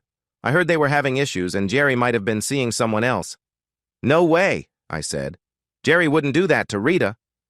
"All I know is that they have moved. I heard he took early retirement and their house is sold." I couldn't believe it. Then I thought about Chris telling me they would be out of town for our party. "When did they move?" I asked. "About mid-March," Gary said. That was just a bit before Chris and I talked about the guest list for our barbecue. She must have known they had moved by then. I started to wonder why she didn't just tell me, and instead said they would be out of town. Something felt off. Was Chris hiding something from me? As far as I knew, Chris had never lied to me before. But now I started to doubt. I might be overthinking it, I thought as I took my shot on the golf course. I put it out of my mind until the day of the party. There were about 60 people at our house, friends, family, neighbors, and kids all enjoying the day. I ended up manning the grill while Chris happily chatted with everyone as the perfect hostess. I ran out of hamburger buns and went inside to grab some more. As I was searching the kitchen cabinet, I overheard Chris talking to her friend Jan on the other side of the wall. "What did Rita say to you?" Jan asked. "Shh," Chris replied, lowering her voice. "She told me she would scratch my eyes out if she ever saw me again." I paused. Did I hear that right? Rita and Chris were friends. Why would Rita say something like that? It didn't make any sense to me. I wasn't a detective, but something didn't feel right. I quietly grabbed the buns and left to think about what was going on. It seemed clear to me that there was more to this situation. By the time I got back to the grill, I had come up with one explanation, and it was one I didn't like. First, Chris had said they were going out of town, but she must have known Rita had actually moved. Then, I heard that Jerry was being unfaithful, and now Chris said Rita wanted to harm her. The pieces started to connect, and I feared it pointed to a troubling conclusion. Chris and Jerry might have been involved with each other. A wave of nausea hit me, and I felt like I might get sick on the burgers. I called for someone nearby to watch the grill while I stepped inside for a moment. I walked right past Chris and Jan, who were still in the dining room. Chris noticed I looked unwell and asked if I was all right, but I just mumbled and headed to the bathroom. Chris knocked on the door. "Brent, are you sick? What's wrong, honey?" "I'll be okay," I called back. "I just have an upset stomach. I'll be fine in a few minutes." I could sense her worry, but I told her to take care of our guests. I stayed in the bathroom for what felt like forever, alternating between feeling sick and quietly crying. Finally, I washed my face and tried to regain my composure. When I came out, Chris was right by the door and Jan was nearby too. "Is he okay?" Jan asked. "I'm not sure," Chris replied, looking concerned. "Honey, are you all right? Is your stomach bothering you?" I could be a little harsh when I was upset. "I said I'll be fine. Just go take care of our guests," I responded more sharply than I intended. Chris and Jan exchanged glances, probably worrying if I suspected anything. "Okay, honey," Chris said, sounding anxious as she and Jan went back to the party. I wasn't ready to face everyone yet, so I went to our bedroom to think.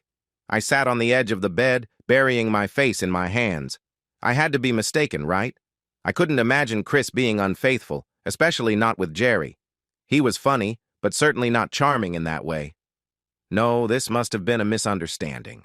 After convincing myself I was wrong, I felt a little better and returned to the party. As soon as Chris spotted me, she came over and wrapped her arm around me. "Are you sure you're okay, honey?" she asked, leaning in to give me a quick kiss on the cheek. "I'll be okay," I assured her again, this time with a gentler voice. The party went on late into the night, and by 10:30, most guests had left. After a long day, Catherine and Brea fell asleep as soon as their heads hit the pillows. I suggested we get some rest, too, since there was a lot of cleaning to do the next day. I could tell Chris was anxious. I saw it as I followed her into our bedroom. She noticed I was troubled even if she didn't know why. I stood behind her as she sat at her dressing table, taking off her earrings.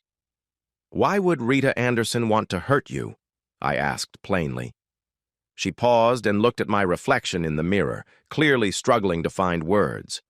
Then I saw tears start to form in her eyes, and I realized it was true. "There's only one reason a woman would want to hurt another," I said firmly. "A few months ago, you said they couldn't come to our party because they had other plans. I found out they moved. Gary mentioned that Jerry was unfaithful, and today I heard you tell Jan that Rita wanted to hurt you. Please, Chris, tell me the other woman wasn't you." Chris broke down in tears. Suddenly, I felt numb and half sat down on the edge of the bed, staring at my distraught wife.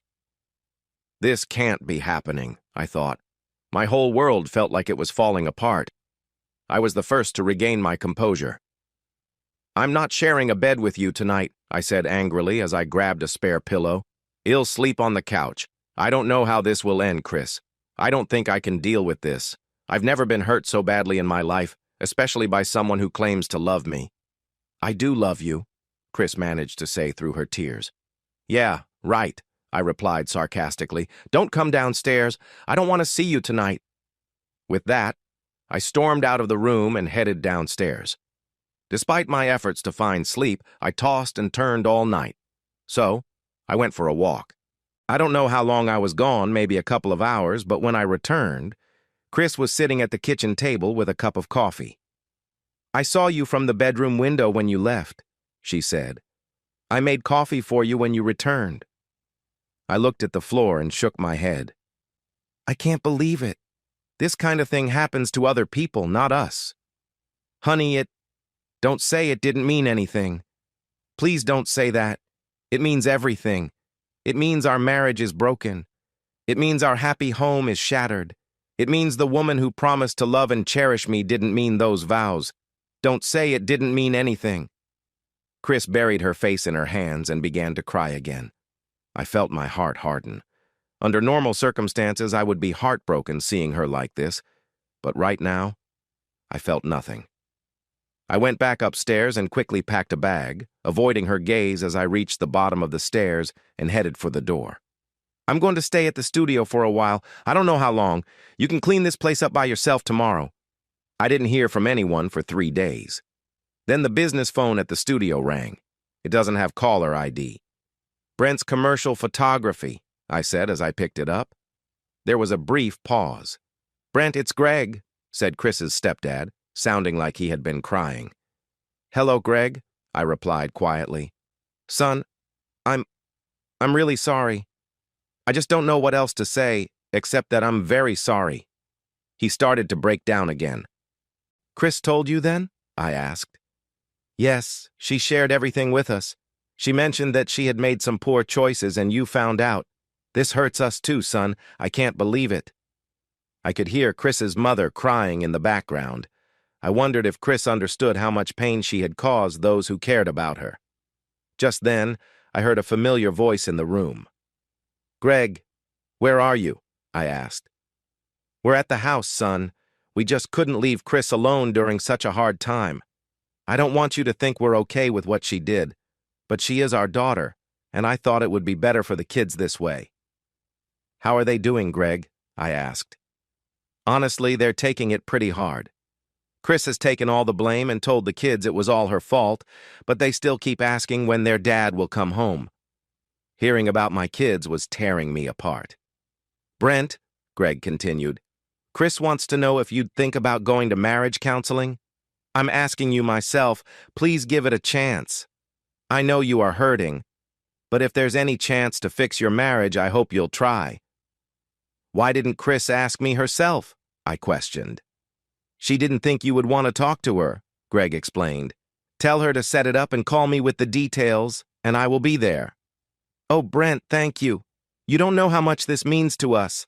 I will let her know and have her contact you. Okay, Greg. I have to go now. I have work to do. We said our goodbyes and ended the call. After several days of thinking things through, I was no closer to a decision than the night I walked out. I didn't want to end our marriage, but I couldn't see a way forward. I hoped a counselor could help me find clarity. Less than 2 hours later, Greg called back with a schedule. Chris's voice was so weak I could barely recognize it. The first session was on Monday at 7, just 4 days away. When I walked into the counselor's office, Chris was already there. She looked so different. Her hair was a mess, and her eyes were red with dark circles underneath. She was holding a tissue, and her hands were shaking. I should feel bad for her, I thought, but I didn't. I sat down a few chairs away. Our counselor introduced herself. She was a kind older woman named Betty. She asked us to use our first names to keep things friendly. She wanted Chris to explain how things started and what it meant to her.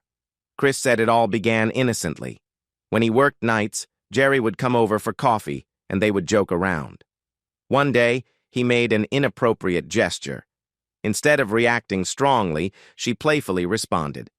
Chris said it felt silly, like kids playing a game, and there were no real feelings involved. I listened as much as I could, thinking this was not going to end well. Hearing Chris talk about another man made me really angry. About 30 minutes into the session, I stood up. "Stop," I yelled. "Please stop. I can't listen to any more of this." I looked directly at Chris when I spoke. "It's not going to work. As much as I care for you, there is no way for us to get back together. Every time I look at you or hold you, I think of that guy Jerry. You couldn't have hurt me more if you had stabbed me in the heart." Chris looked at me. Her voice shook. "I'm so sorry, Brent. I really am. I know you are, Chris, and I know you care for me. It's not just about trust. I doubt you would do this again. It's the pain. I will never get past that hurt. Honey," her voice was strained, "my dad said he could get Jerry to apologize to you. Would that help? He said he would try to get him to call you." "Jerry!" My face felt hot. "If you ever talk to him again, tell him to stay away from me or there will be trouble." I could see the shock on Chris's face. She had never heard me talk that way before. I continued, "I have never felt this much hate for anyone. He took away my marriage, my happiness, and part of my soul. If I thought for a second I could get away with it, I would confront him and not think twice." By the look on Chris's face, I think she understood the effects of her actions. I was not the same person anymore. I turned and walked out. As I went down the hall, I heard the therapist say, "I'm sorry, Chris. There's nothing I can do. He's too hurt." My body shook with pain as another wave hit my chest. I was losing strength and I knew it. My only hope was to reach my phone inside the house. The cold wind was picking up as daylight faded. My left side felt numb. I gathered all my strength to roll onto my stomach. The 10 feet to the steps felt like a mile. I used my fingers to claw into the frozen ground, pulling myself toward the house. I could feel myself fading in and out of consciousness. "Oh, look how beautiful," I heard Sandy, my wife, say. "God is painting the sky again, and I get to watch it with the man I love." Chapter 3. Sandy. Blocking out the pain, my mind went back to an early spring morning long ago. The sun had just come up and the birds were singing, knowing the day ahead would be full of magic. Oddly, after divorcing Chris, I thought time would stop, but it didn't. Year after year, the girls grew into wonderful, smart young women. With our children as a link, Chris and I were never far apart. I got a condo just 2 miles from the house, and for many years the girls stayed with me on weekends. Sometimes Chris would invite me over to help Brea or Catherine with their homework or with some home project, and I always agreed. Over the past 9 years, Chris asked 3 times if there was a way we could be together again. But that could never happen. I still cared for Chris and knew I always would. But the pain from her actions was still there, coexisting with my love. It felt like both love and hurt were living side by side in my heart, with neither one able to erase the other. On that Sunday morning, all I could think about was beating my 3 friends at golf. I was heading to meet them for our 7 a.m. tea time when I accidentally took a wrong turn. I didn't realize it then, but that mistake would change everything for me.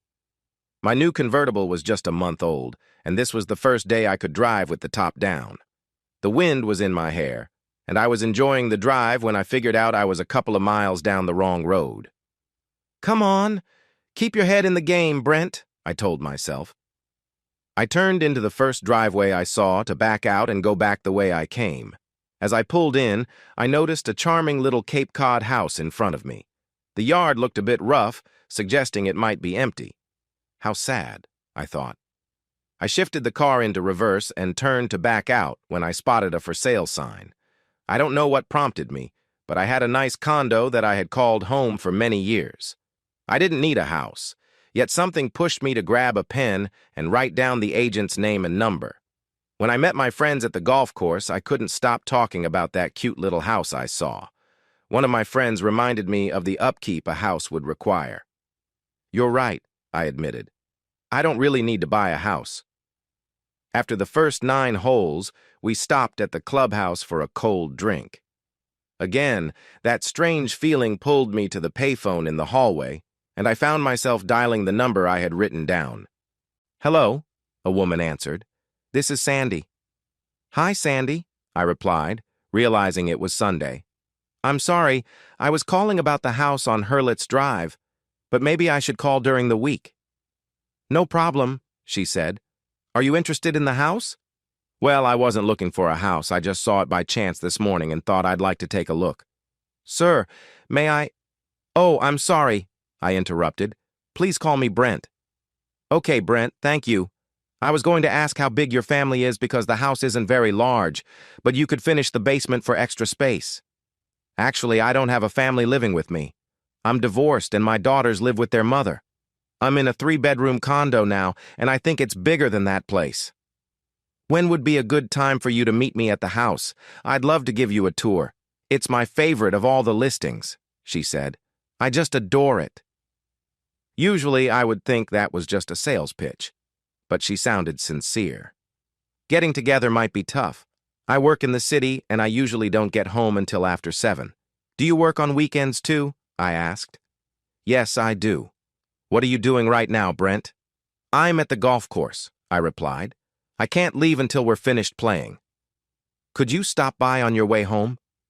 Not only did I want to see the house, but I also wanted to meet the woman behind the voice, so I agreed to stop by the house on my way home. As I drove into the driveway for the second time that day, I spotted a small Honda Civic parked near the house. I parked behind it and noticed Sandy getting out of her car. My heart raced. Since my divorce, I hadn't really dated much. I did have one relationship that lasted 6 months, but it didn't mean much, so I ended it. I often found myself comparing every woman to Chris, and no one came close. Chris was also not dating. She hadn't been on a date since we parted. Through our neighbors, friends, and the girls, I was sure of that. I told her I supported her dating again, but she wanted to hold on to the hope that we might get back together someday. For now, she focused on raising our daughters. Sandy reached out her hand to greet me. I thought, what a woman! She had a graceful presence and a warm smile that made her very inviting. I noticed she wasn't wearing a wedding ring, which made my heart race a bit more. As she showed me around the house, it was clear she truly loved it. Her face lit up as she pointed out all the features that made the place special. I thought I had seen it all until she saved the best for last. "So, what do you think so far?" she asked, smiling brightly. "I love it. When I saw it this morning, something about it just pulled me in," I replied. "Good. I hoped you would like it," Sandy said. "I have a feeling you would be very happy here. But wait," she added, taking my hand and leading me to the back door. "You haven't seen the best part yet." Sandy took me to the back porch, which was spacious and had a lovely 2-person swing hanging from the overhang. "Come on," she encouraged. "Let's sit on the swing for a moment." You couldn't tell from the front, but the house sat on a little hill. Looking out at the backyard, I could see a grove of trees and a small lake nearby. "I sometimes come out here alone to sit in this swing and enjoy the beautiful sunsets over the lake," Sandy shared. "It's so quiet and peaceful. The only thing that would make it better is some gentle music from a wind chime over there. I already knew I wanted to buy the house, but now I was finding myself drawn to the woman sitting next to me. "Well," I said playfully, "you can come over to sit on my swing whenever you like." She turned to me, looked into my eyes, and smiled softly. "I felt that too," she said. "From the moment I saw you. This house and you seem to be a great match." "So what should I do with my condo?" I asked. "Where is it?" "About 20 minutes south of here," I replied. "If you have time, I could check it out, make some notes, and help you list it," she offered. "Don't you have someone waiting for you at home?" I asked, curious. "No," she said. "I'm divorced and have been for many years. I have a son, but he's in college, so I have free time." "In that case, I'd like to make a deal with you." She looked at me, intrigued. "When you're finished looking around my place and taking your notes, let me take you out to dinner," I said. She paused for a moment before replying, "All right, you have a deal." While Sandy explored my condo and wrote down her observations, I took a quick shower and changed my clothes. I wanted to take her somewhere special, but since we had only known each other for a few hours, I decided to keep it simple for now. We ended up at a cozy Italian restaurant that Sandy recommended. The food was tasty, but it was our conversation that really caught my interest. We didn't discuss our previous marriages, but we talked about our children.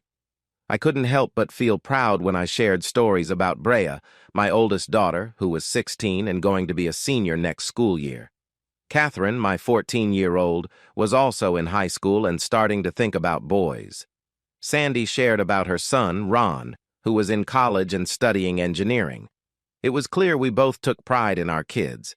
Eventually, Sandy asked about my job, and I could tell she was impressed when I mentioned my photography studio. "Really? Wow, my son would love to meet you. Photography has been his passion since he was a kid. If we have the chance this summer, maybe I could bring him downtown for a tour of your studio," she suggested. "It would make his summer." "Absolutely," I replied. "Just let me know when you're coming and I'll be ready for both of you." Sandy then said, a bit uncertainly, "Please don't take this the wrong way, but I'm surprised. I would expect someone in your field to have a lot of artistic talent, yet your condo is quite simple and not very decorated." I felt a little embarrassed. "Yeah, I get that. My daughters are always telling me to do more with the place. I'm creative in my work, but I guess I like to keep things simple at home." Sandy smiled. "I took some interior design classes in college, not enough to make a career, but I have a good sense of style. I love your house, so if you ever want some tips, just ask. I'd be happy to help." Wow, I thought. This sounds like a great chance. "How much would you charge?" I asked. "Oh, I wouldn't charge you anything, Brent. That's silly," she replied. "No, I mean more than just a few tips. I want you to be my interior decorator. You can help with the entire house, including the basement. What do you say?" Sandy looked taken aback. "Brent, that's a generous offer, but I've never done an entire house before. I'm not sure I'm good enough for that." "Sandy, I saw how much you enjoyed the tour of my place. You care about it as much as I do. You have experience and training, and I couldn't think of anyone better to help. Maybe we could work on it together. Please think about it. It could be fun for both of us." Sandy agreed to think it over.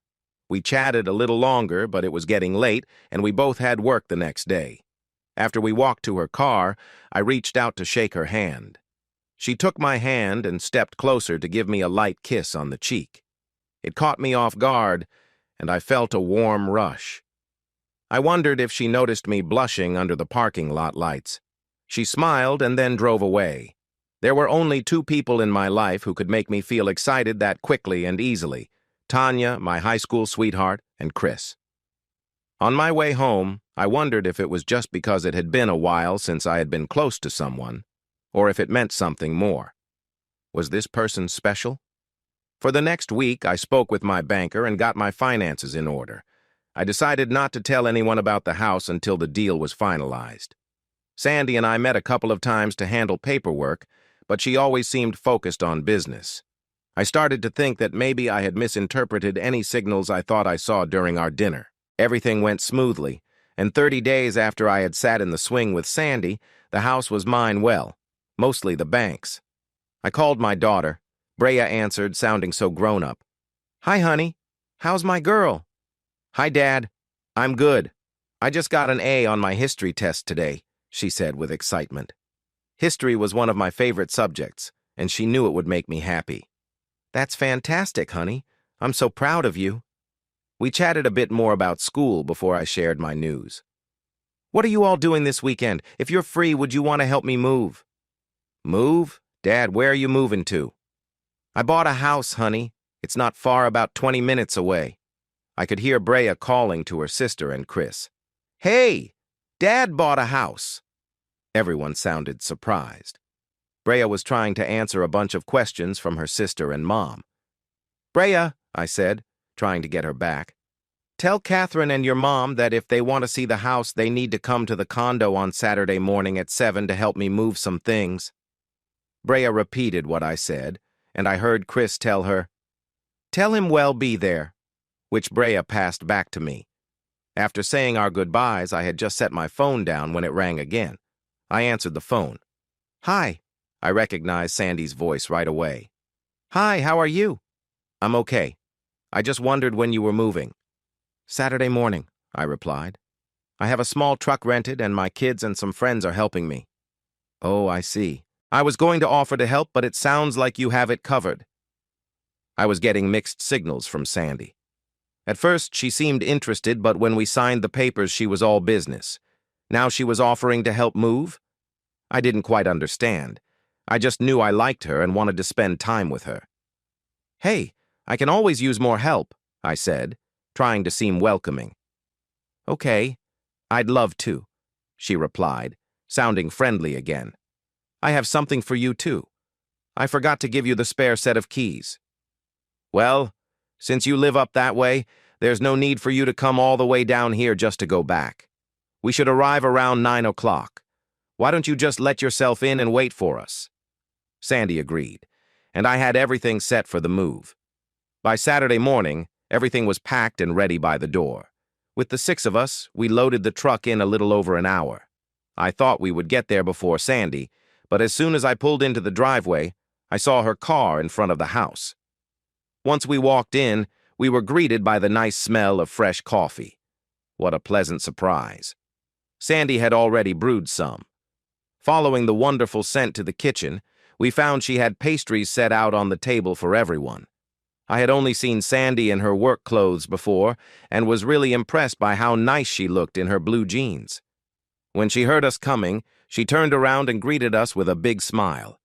"Good morning, everyone. I brought some treats from the bakery since I thought you might be hungry. Please enjoy." Before we sat down, I introduced Sandy as my real estate agent. She joined us for breakfast and fit in perfectly, as if she'd known everyone for a long time. Once everything was in the house, my 2 friends left, leaving Chris, the kids, Sandy, and me. The girls were busy running around, having fun rearranging everything while the 3 of us chatted. Finally, Chris told the girls it was time to go. "This is a lovely home, Brent," Chris said as I walked her to the door. While we waited for the girls, Chris quietly said, "I didn't know you were seeing someone," with a hint of sadness in her voice. I could see a slight shine in her lovely green eyes. "We're not really dating, Chris. I like her, but we've only had dinner so far." "That will change, trust me. I saw how she looked at you. She cares about you. We women just know these things. She seems very nice, and I believe you 2 will be happy together." Chris turned her head a bit, trying not to let me see as she wiped a tear from her eye. Just then, Brea and Catherine came running over, and both Sandy and Chris said their goodbyes nicely. The girls were full of energy all the way out the door. Finally, Sandy and I were alone. I wondered if Chris was right. This was the first time I felt this way about someone since my divorce. But could I really open my heart again? Or would I hold back, scared of getting hurt again? "Sandy, thank you so much for all your help today. The coffee and breakfast were such a nice surprise. How much do I owe you for that?" I asked. She playfully hit my arm and said, "Stop it. You don't owe me anything. I should thank you for the commission I just made on this place." "Well, let me take you out for dinner again, then." "Not like this," Sandy said, pointing to her work clothes. "Yeah, I should clean up too. Give me your address and I'll pick you up in an hour." She looked up at me, unsure. Finally, she said, "Okay, do you have a pen and paper? I'll write down my address." For the first time in a long while, I found myself singing in the shower, something I usually only did when I was close to someone special. I drove to her address and found it was a townhome where each unit had its own corner lot. Every time I had seen Sandy before, she was dressed for work, including her makeup. When she opened the door and welcomed me inside, I was surprised. Her soft, shiny blonde hair framed her face beautifully. The small dress she wore showed off her figure nicely, and a touch of makeup made her deep blue eyes stand out. "Wow," I said. "Sandy, you look amazing." "Thank you," she replied, sounding a bit surprised. "I'll take that as a compliment from someone who works with models." Once we were seated in the restaurant, we resumed our conversation. "Can I ask you something personal?" Sandy said. "Of course." "It's obvious that Chris still cares about you. Why are you two divorced?" I wasn't quite ready for that question.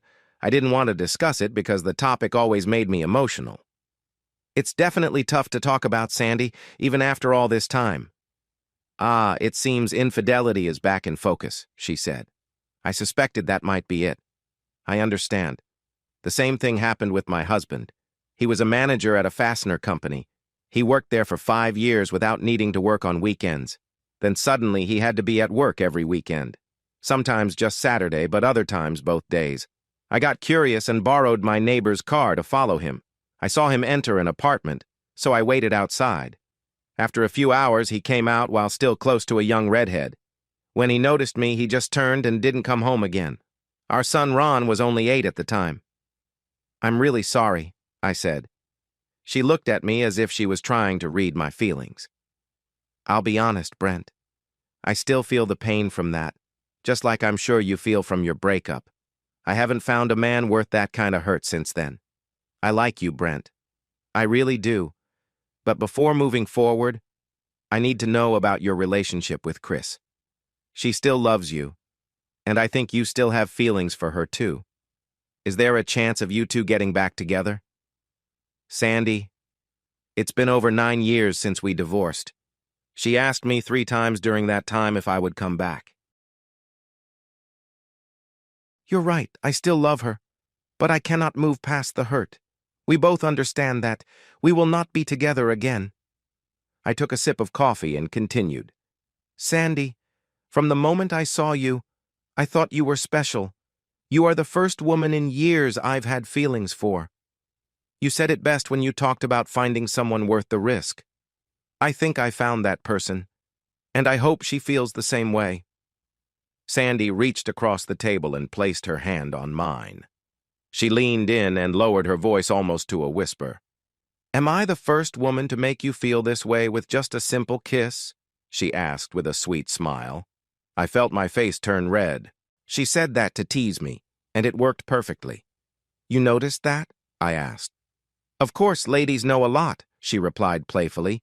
"If you're finished with your coffee, why don't we head back to your place and see how you feel?" I was quite anxious on the drive home. It was more than worry. I hadn't been close to a woman in years. I tried to appear calm and confident, but I wasn't successful. "Are you nervous?" Sandy asked. Yeah, I guess I am a bit." "What about you?" "Yeah, a little." "How long has it been?" "Years," I admitted. "But you know what they say, it's just like riding a bike." I wasn't sure why Sandy was laughing. "Don't you mean it's like falling off a bike?" she said with a giggle. "Oh, right, that's what I meant," I said, feeling a bit foolish. Then, trying to lighten the mood, I added, "But if I lose my balance, will you help me?" "Absolutely," she replied with a laugh. This was amazing. I was spending my first night in my new home with the first woman I had feelings for in years. Once we entered the house, a calmness washed over me. I knew everything would be fine. Inside, Sandy and I faced each other. I held her close and gently kissed her. There was no worry or hesitation, just warmth and affection that I thought I might never feel again. Those feelings only grew stronger when we entered the bedroom. I unzipped the back of her dress and gently moved it off her shoulders, letting it fall to the floor. I embraced her softly, feeling her warmth reach me. She turned and wrapped her arms around my neck, kissing me deeply. As we shared this moment, I felt a sense of connection. I slowly unfastened her bra and let it slide down her arms. Kneeling before her, I let my hands travel gently down her sides. I could sense her excitement as I moved slowly. I admired her and felt grateful for the moments we shared. I leaned in and kissed her softly. Her body tensed with a sigh as she held the back of my head, pulling me closer. "It's been so long," she whispered, a hint of longing in her voice. "Please, let's be close." I lifted her into my arms and laid her down on the bed. I joined her there, drawing closer as I kissed her neck. She sighed contentedly, requesting my closeness. I felt a deep connection between us, a spark that seemed to grow stronger. She welcomed me and guided me gently as we connected on a new level. It had been a while since I had embraced the feelings that come from a shared bond with someone special.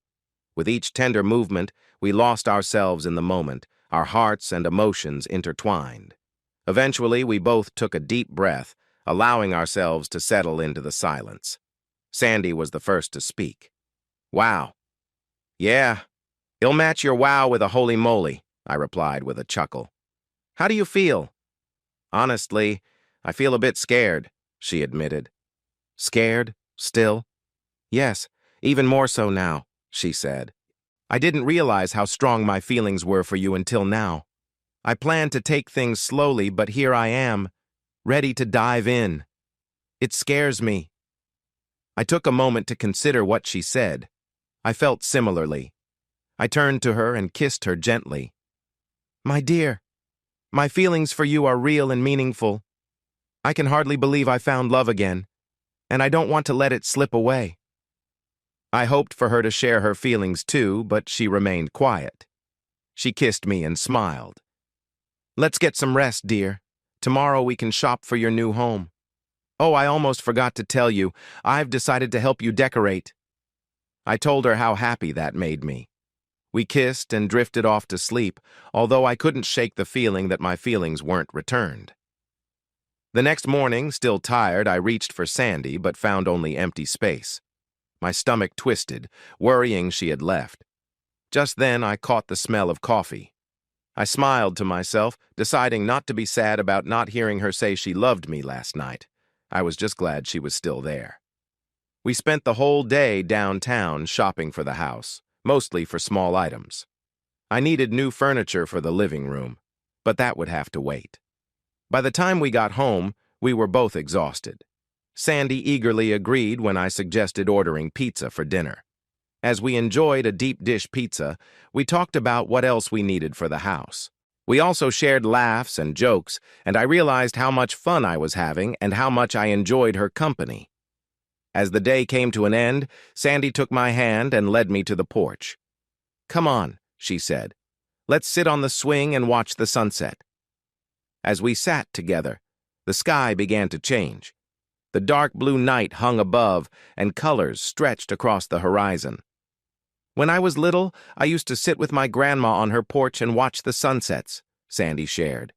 "She would say we were watching God paint the sky." She looked into my eyes and kissed me gently. "Look how beautiful," she said, gazing at the vibrant sky.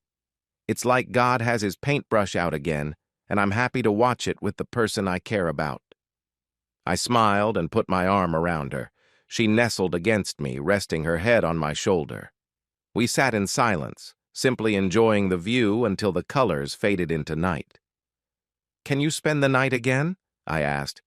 "I'm sorry, dear, I can't tonight. I have to head home. I have an early appointment tomorrow, and Ron is coming home later this week for summer vacation. I hope you'll get to meet him. I know he'll have a lot of questions for you about photography." "Why wouldn't I get to meet him if he's here all summer?" I asked. "Well, he'll be working most of the summer. He needs to earn enough to cover his room and board next year. Last summer, he was lucky to find 2 jobs, one at a gas station and another at a supermarket. I didn't get to see him much, but it helped him pay for his expenses. When is he coming home? I wanted to know. He'll be home sometime Wednesday night. Okay, if he starts work on Monday, will that give you both some time together? I asked, wanting to make sure. Oh, of course, but there's no guarantee he'll find a job that quickly. It's competitive for college kids. Sandy didn't know me well yet, or she would have realized I was hinting at something. I decided to ask, does Ron have a car? Sandy laughed a little. Not really, I'm afraid. It's barely holding together. I just hope it lasts another year. Well, if he left the car at home, he'd only have a short walk to the L, I said, curious if she caught on. What do you mean? She asked, looking at me now. What L? What are you talking about? I'll tell you what. Until he knows his way around, he can ride with me. Tell him to be ready Monday morning at 7 o'clock and I'll pick him up. Sandy looked at me with surprise. Can you let me in on what you're thinking? Sure. I just hired Ron to work in my studio this summer as a photographer's assistant. This way I get to know him, and he gets a job. Oh, Brent, you're really not joking, are you? You can just hire him like that? Of course. It's my studio. I can hire whoever I want. Oh my God, wait until I tell him. He's going to be so happy. You are my hero. We shared a kiss and held each other for a bit, but she had to go home. That night, I felt the emptiness of my bed for the first time in a long while. I missed her already. With Sandy's job and getting ready for Ron's return, Tuesday night was the only time we could see each other. I hoped we would have a lot more time together once things calmed down. Bright and early that Monday morning, I pulled up outside of Sandy's place and knocked on the door. Sandy, looking sleepy in her robe, welcomed me in with a big kiss and offered me a quick cup of coffee. She told me Ron was excited and would be down shortly. Excited was an understatement. The tall, dark-haired 20-year-old was grinning from ear to ear when he took my hand and thanked me repeatedly, saying how much this meant to him. Sandy smiled while she sipped her coffee. Ron finally let go of my hand and hurried toward the door, eager to start his first day. I could see the pride in Sandy's eyes as she softly kissed my lips. Thank you again for this, she said while rubbing my arm. I quickly realized how well Sandy had raised Ron. He was respectful, polite, intelligent, and grateful. Audrey, my office manager, and Terry, the other photographer, welcomed him as part of the team right away. When I came to pick up Sandy for a date that Wednesday night, she looked beautiful as always. Where's your cape? She asked with a smile. My cape? I replied, confused. Yes. My son says you're Superman. You know everything about photography and much more. Well, I said modestly, there might be a thing or two I'm not sure of. Sandy grinned, put her hands on my cheeks, and kissed me softly. Moi, she added playfully. My Superman, she said. Let's go. I'm excited for our night together. And we did have a wonderful evening. Not just that night, but for the next 2 weeks. We worked on decorating her house and enjoyed each other's company late into the night. If she had an early appointment, she would go home afterward. Otherwise, she would stay over. What does Ron think about you staying here? I asked her one morning. He was a little surprised at first. I rarely dated while he was growing up, so he wasn't used to me being out late. But he's a big boy now, he's a sophomore in college, so I doubt he's naive about relationships. He's a great kid, Sandy. You did an amazing job raising him, I told her. I'm happy to help simplify and adjust the text to meet your requirements. Here's a rewritten version. Do you want to know what he said about you? I already know. I'm pretty awesome, I replied with a laugh. When I told him you were the person I've been spending my nights with, he mentioned he had imagined you as a role model and wondered if that could actually happen. Wow, I said, feeling a bit shy. That's the nicest thing anyone could say. What did you tell him? I said it's still too soon to know, she replied with a warm look and a gentle kiss. By the next weekend, except for the basement, we had finished with the house. We would have to wait to finish downstairs until my condo sold. I was surprised by how talented Sandy was at decorating. Each room reflected my personality and taste more than I expected. "Honey, this place is amazing," I said. "It's too good to keep to ourselves. Let's have a housewarming party." Sandy loved the idea. We planned to invite some of her friends and some of mine, and I could use the new grill in the backyard. Later, after we made some plans for the party, we enjoyed our favorite activity. We sat on the swing on the back porch and watched the sun go down. As we sat there, I thought about how much Sandy had brought joy to my life in just a few months. I remembered how annoyed I felt with myself for taking that wrong turn that changed everything. It seemed like a strange force in the universe had stepped in. I felt like I could be happy again and make Sandy happy too. I felt her lean her head on my shoulder, and I wondered if she felt the same way. The following week, the invitations went out. The note said, "No gifts necessary. Just bring yourself, a date or significant other, and a positive attitude." We initially planned for a small gathering, but by the time we finished, we had sent out almost 40 invites, and many of them were bringing someone. Even my oldest daughter planned to bring a date. The night before the party, Sandy stayed over but needed to leave Saturday morning for an open house. "It ends at 3 o'clock, honey," she told me before she left. "I'll be back in time for the party." Sure enough, she returned by 4. I sat on the side of the bed and watched as she got ready. She smiled while changing clothes before stepping into the shower. It didn't matter that I had already showered. I quickly joined her. I took some of her lovely smelling shampoo and gently washed her hair. Then I used her body wash and took care to be gentle. The warm water poured down on us, and I felt a wave of happiness. We kissed as we enjoyed the moment. Afterward, we got dressed and went to the kitchen to finish preparing the food. It's hard to describe the feelings I had then. I was excited to share my new home with friends, family, and the woman I had grown to love deeply. I was filled with happiness. At 7 o'clock, the doorbell rang, and about 30 minutes later, the party was lively. Sandy introduced me to her friends, and I did the same. My ex was there with my 2 daughters. While Brea was introducing me to her boyfriend, I caught sight of Chris. She was watching me with a little smile. After all these years, we could understand each other without words. She seemed to be saying that my daughters were growing up, and I needed to accept that. As the party went on, I found my spot in front of my new grill. Ron, who came alone, helped make sure everyone was having fun. A surprise of the night was when I looked for my lovely co-host and found her chatting with my ex. It seemed like Sandy and Chris were becoming friends, and it made me a bit uneasy. Still, it was one of the most enjoyable evenings I could remember in a long time. I even started to warm up to Brea's boyfriend, though I felt he wasn't the right match for her and would likely be gone soon. Slowly, people began to leave, and by around 1 in the morning, it was just Sandy and me, with Ron helping clean up. Sandy told Ron, "That can wait until tomorrow. I'm staying here tonight. Why don't you go home and rest?"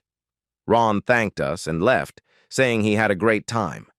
As I was putting away some food, I turned to say something to Sandy, but she had disappeared. Before I could look for her, she returned with a package from her car. "I know we said no gifts, but I have something for you," she said with a smile, handing me the wrapped present. I was thrilled aside from the ties my daughters gave me. It had been a long time since I received a gift. I opened it to find the most beautiful set of crystal wind chimes I had ever seen. "Oh, they're gorgeous," I exclaimed. "I'm glad you like them. It took me almost a month to find the right ones," she said with pride. We went outside to the porch, where we tried different spots before settling on the perfect place to hang them. Sandy said it was the best spot for catching a gentle breeze. Before long, we were listening to the lovely music created by the wind. We sat together on the swing, enjoying the warm summer air and the beautiful sounds. I also had a present for Sandy. I had bought it a few weeks ago and planned to make the moment special for my proposal. But as Sandy snuggled closer, I realized this moment was already perfect. I reached into my pocket and held the ring tightly. "Hey," I said softly. "Yes?" she replied, enjoying the peacefulness. "I know we haven't known each other long, and because of our pasts, we agreed to take our time. but every moment apart feels like a waste. I know you told Ron we should wait, but I can't wait anymore. I miss you when you're not with me. I took her left hand and slipped the ring onto her finger. I never thought I would say this again, but I love you and want you to be my wife, I said, a tear rolling down my cheek. She looked at me, tears filling her eyes too. What took you so long? She said, her tears now flowing freely. We embraced and spent most of the night just hugging and kissing on the swing.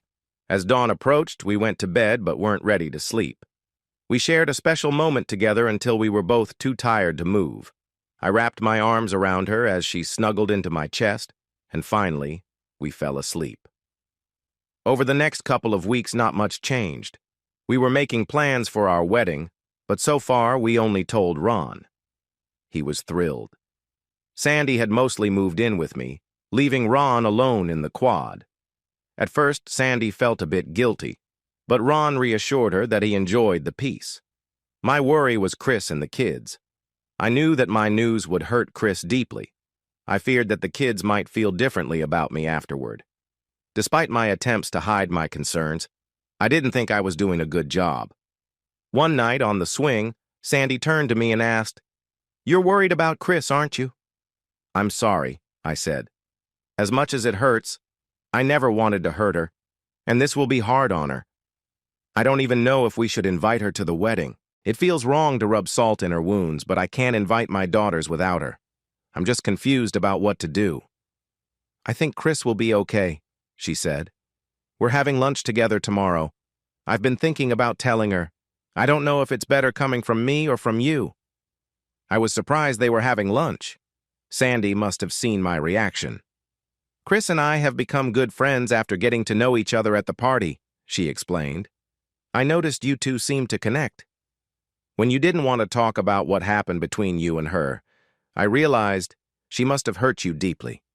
At first, I thought she was awful, but she's not. She's a good person who made a big mistake and lost the man she loves because of it." Sandy gently kissed me and continued, "Chris doesn't feel that losing you is enough punishment. She has also kept herself from finding new love. I believe our marriage could help her open her heart again." I sat quietly, still nervous about their lunch together. I cared for Sandy and wanted to trust her. "There are two problems," I said. "I don't want to hurt Chris, and I don't want my kids to feel distant from me." "I understand," she replied. "If you want me to wait, I can postpone lunch until after you talk to her, but I know Chris, and I really think I can help her." I looked into Sandy's caring eyes. "Won't Chris think I'm backing down by letting you tell her instead of me?" I asked. "No, he'll make sure she knows that you're still the one who cares," she assured me. "She already has an idea. She sensed it from the first time we met. Yeah, I remember she said something nice when she helped during the move. She hoped we'd be happy together." "Please, just trust me," Sandy said softly, running her fingers through my hair as she gazed into my eyes. "Let me talk to her." I was a bit nervous, but agreed to let Sandy share the news of our wedding with Chris the next day at lunch. The next day, I was restless. Everyone kept asking if something was wrong. I told them everything was fine, but I wasn't sure how convincing I was. As noon approached, I wondered if Sandy was already speaking with Chris. By 1 o'clock, I was anxious to know how it went. Every minute, I expected a call from a upset Chris or my kids saying they didn't want to see me again. By 3 o'clock, I started to worry that Sandy hadn't called yet. By 3:30, I was feeling overwhelmed. Just then, the studio phone rang. Audrey picked it up first. "Brent, it's Sandy," she said. "Hi, how did it go?" I asked. "I've been so nervous waiting for your call." "Calm down," she said with a small laugh. "We just saw each other. Chris and I talked for a while. I really like her, Brent. I wish I could have met her years ago. I think I could have helped." "So, did you tell her? How did she react?" "Listen, everything is fine. You need to relax before you give yourself a scare." I told you before she already knew. When I spoke to her, she took it well. She'll talk to the kids tonight. I'm sure they'll call you and share how happy they are for you." I couldn't believe it. I had been so worried. As Sandy spoke, it felt like a huge weight was lifted off my shoulders. I let out a breath I had been holding for hours. Sure enough, later that evening, the girls called me. "It's about time you found someone, Dad," Brea said. "Sandy is really nice. I like her a lot. So does Mom. Catherine wants to know if you can still come over and help us with our homework." "Of course I will," I replied. "I'm still your dad, as I've always been." "Good," Catherine said, sounding relieved. "Then I'm happy for you too, Dad. I really like Sandy. She's nice." Brea joined the call, and we chatted some more. The girls seemed genuinely happy, but as we ended the call, I noticed that Chris hadn't spoken. I wondered if she was feeling okay about the news. The next day, just before noon, I was surprised to hear a familiar voice at the studio. "Hi, Daddy," said a cheerful voice. I rounded the corner and saw Chris with the girls. "Well," I exclaimed as I hugged everyone, "this is a surprise." "We were downtown shopping and thought you might want to treat us to lunch," Chris suggested with a smile. "I would be honored," I replied. Ron heard us and came out to greet everyone. We spent a few minutes catching up, then I took my girls out for a nice meal. "Hey, Dad," Brea said between bites of chicken. "Does Ron have a girlfriend?" "Forget that, Pumpkin. He's too old for you. What about that guy you brought to the party?" "Oh, Mark? He was too immature. We split up right after." I figured that wouldn't last long. After finishing our meal, we walked back to the studio. The girls went to chat with Ron, leaving Chris and me alone. "Brent, I just wanted to tell you how genuinely happy I am for you. Sandy is such a warm and loving person, just the kind of woman you deserve. We had lunch together yesterday, and she encouraged me to think about finding someone special, too. I will always love you, my dear Brent, and I will never forgive myself for what I did to you. Sandy reminded me that I can live with my regret, but I don't need to keep punishing myself. I know I can't have you back, and maybe I always have felt that way. If I had to share you with someone, I'm glad it was Sandy." She moved closer and asked me for a kiss, just for old times. I hugged her as I used to and kissed her gently. We both knew that this would be our last kiss like that. She smiled at me before calling for the girls, and they all left. Sandy and I needed to plan our wedding quickly.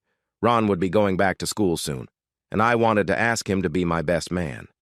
Sandy suggested that since her son would be the best man, she wanted my daughters in her wedding party.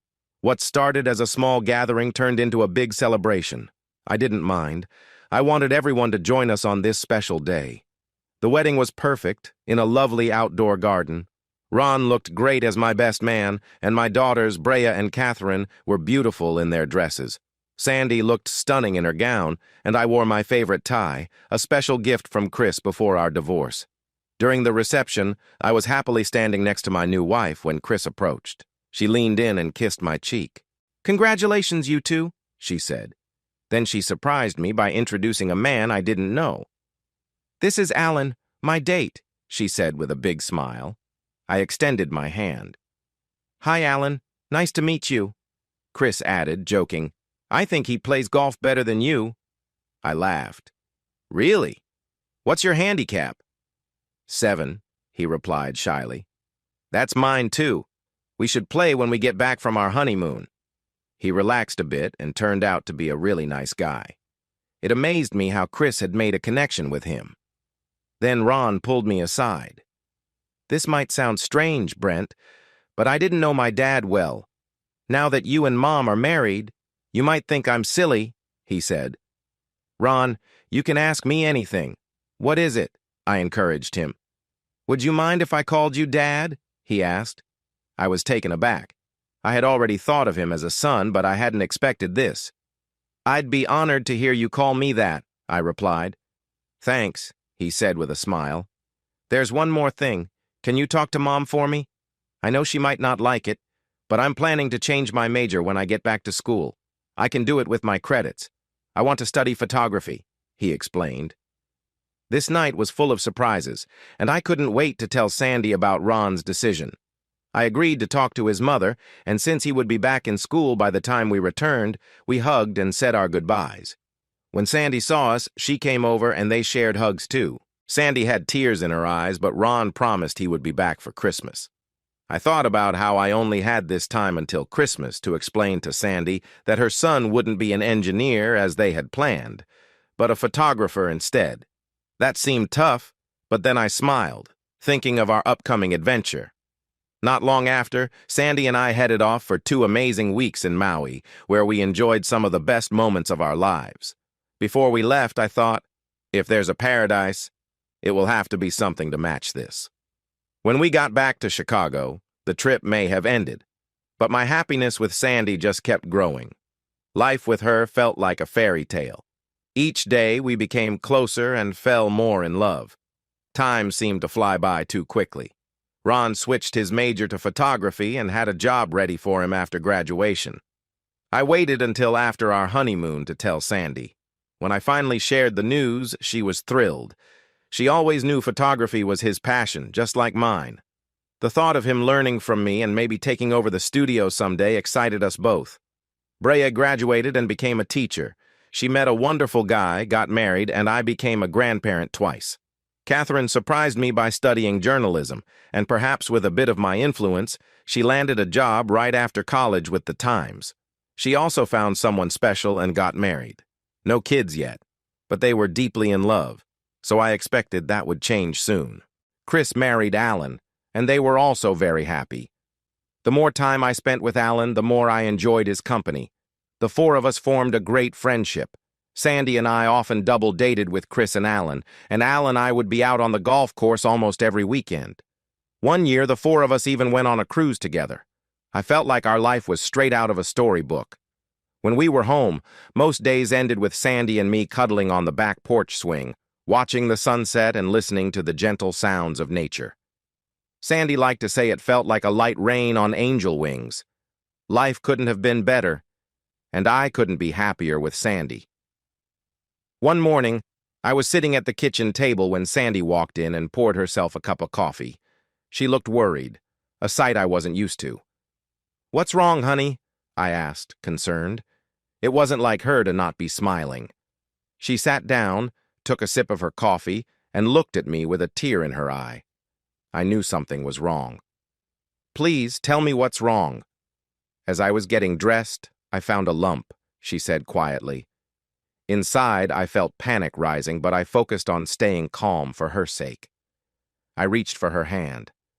"Honey," I said softly, "try not to worry. Most of these things turn out okay." I gently squeezed her hand. "Well, get you checked out as soon as we can. You drink your coffee and I'll call the doctor right now." On the outside, I was composed, but inside I was very worried. I called Sandy's doctor and set up an office visit. I thought a biopsy might not even be needed. Then I called Ron and told him I would take a few days off and he could take care of the studio. He asked if something was wrong, but I didn't want to worry him. I just said Sandy and I were going to spend some time together. Later that afternoon, I waited in the outer office while the doctor checked on Sandy. After the exam, I was called in to sit with my dear wife to hear what would happen next. The doctor said a biopsy was needed and scheduled outpatient surgery at the hospital for later in the week.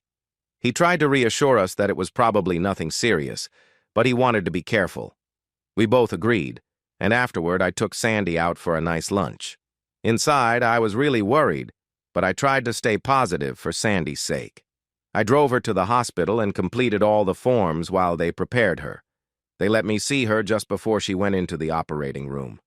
I kissed her and told her not to worry, promising I would be there when she woke up.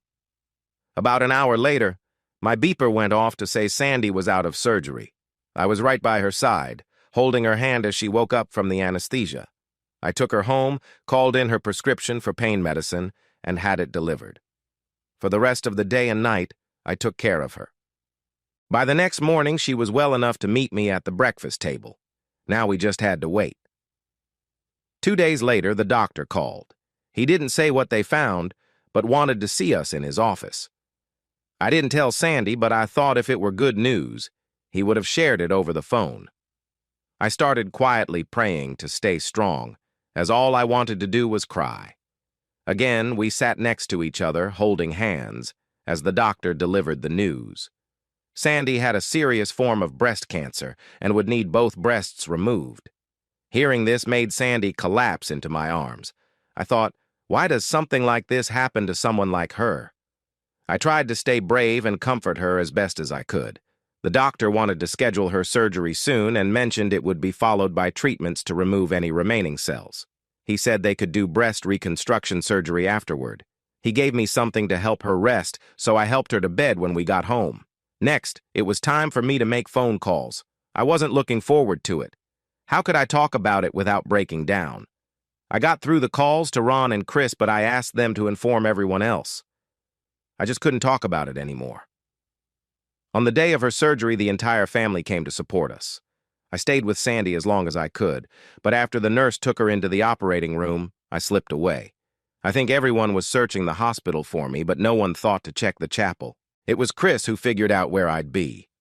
When she entered quietly, she found me on my knees, making promises and offering everything I could for her sake. The surgery lasted several hours, but for me, it felt like a lifetime. I was the only one allowed in the recovery room with her, and once I heard she was okay, the rest of the family went home for the night. For the next 5 days, while Sandy was in the hospital, I only left her side when Ron came to relieve me so I could go home, shower, and change clothes. When I finally brought Sandy home, our family and friends were there to greet her. It felt amazing to see her smile again, as everyone worked hard to cheer her up. In the weeks that followed, we tried to live as normally as possible, but it was tough. The chemotherapy and radiation treatments were taking a toll on her. Even with medication to help her nausea, Sandy struggled to eat and sometimes got sick. As a result, she was losing weight, her face looked pale, and she was becoming weaker each day. I was anxious about her next checkup. I had been telling myself that her struggles were just due to the treatments, but deep down, I was worried.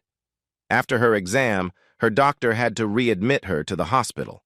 I was heading to her room when I saw him walking toward me in the hallway. "What's going on?" I asked. "Why is she back in the hospital?" He looked into my eyes, and I saw he had difficult news to share. "I'm sorry, Brent," he said softly. "The cancer is not responding to the treatments as we'd hoped. It is spreading in her body." At this point, he paused.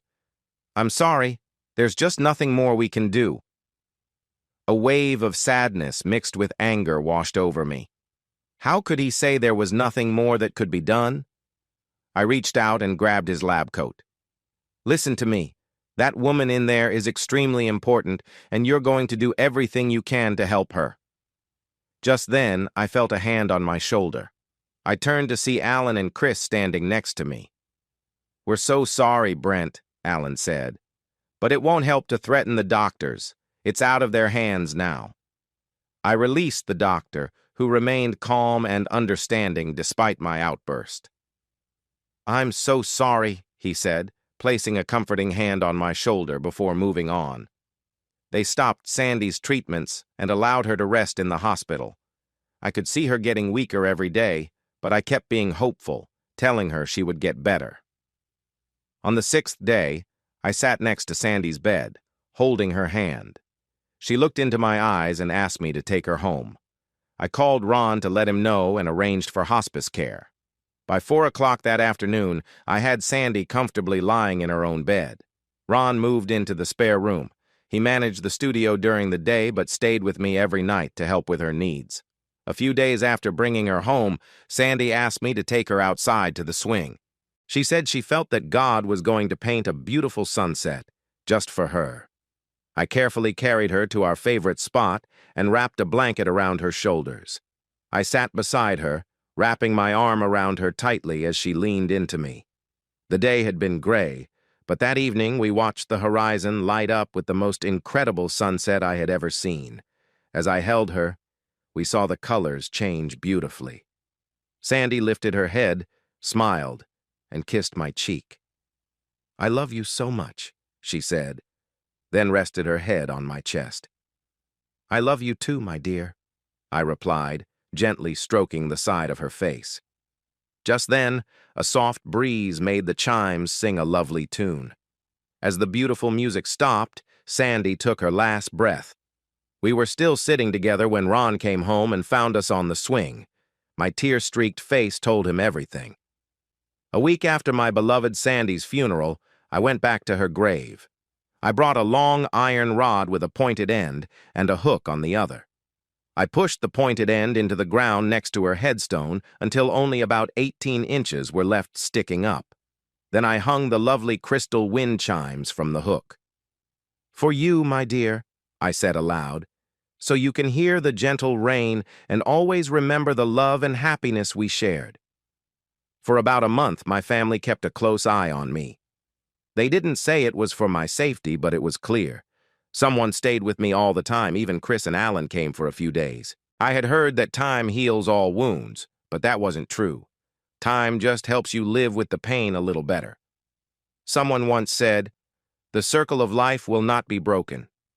I guess that was right.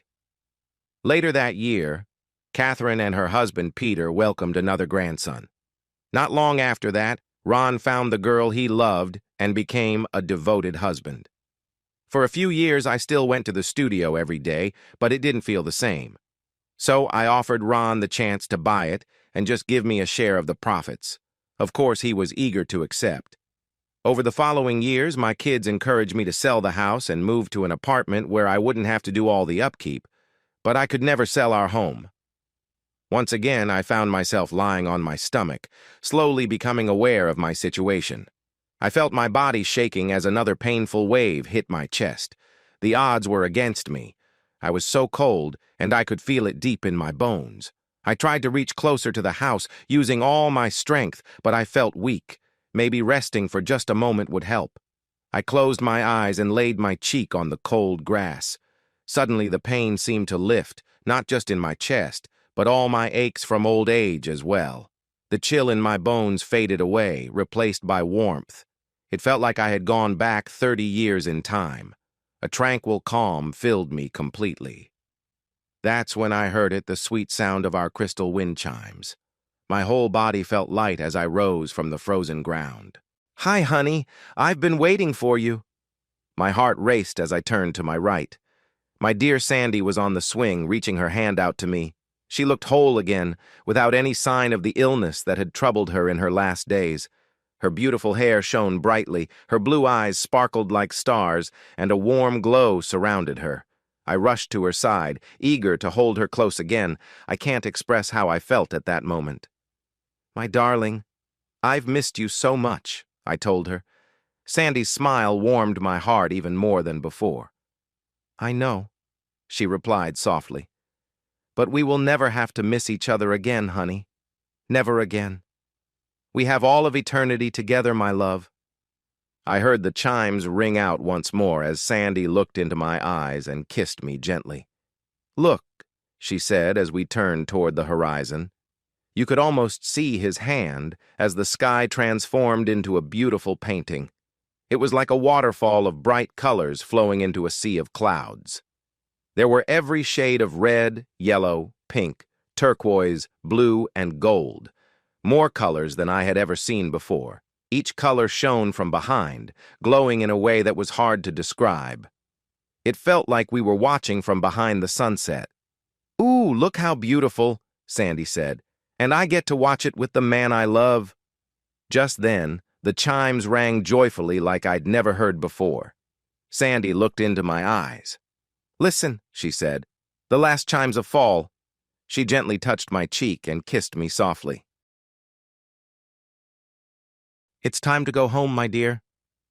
I felt a joy I had never known. I was free from guilt, free from pain and sadness. My heart was open to love completely.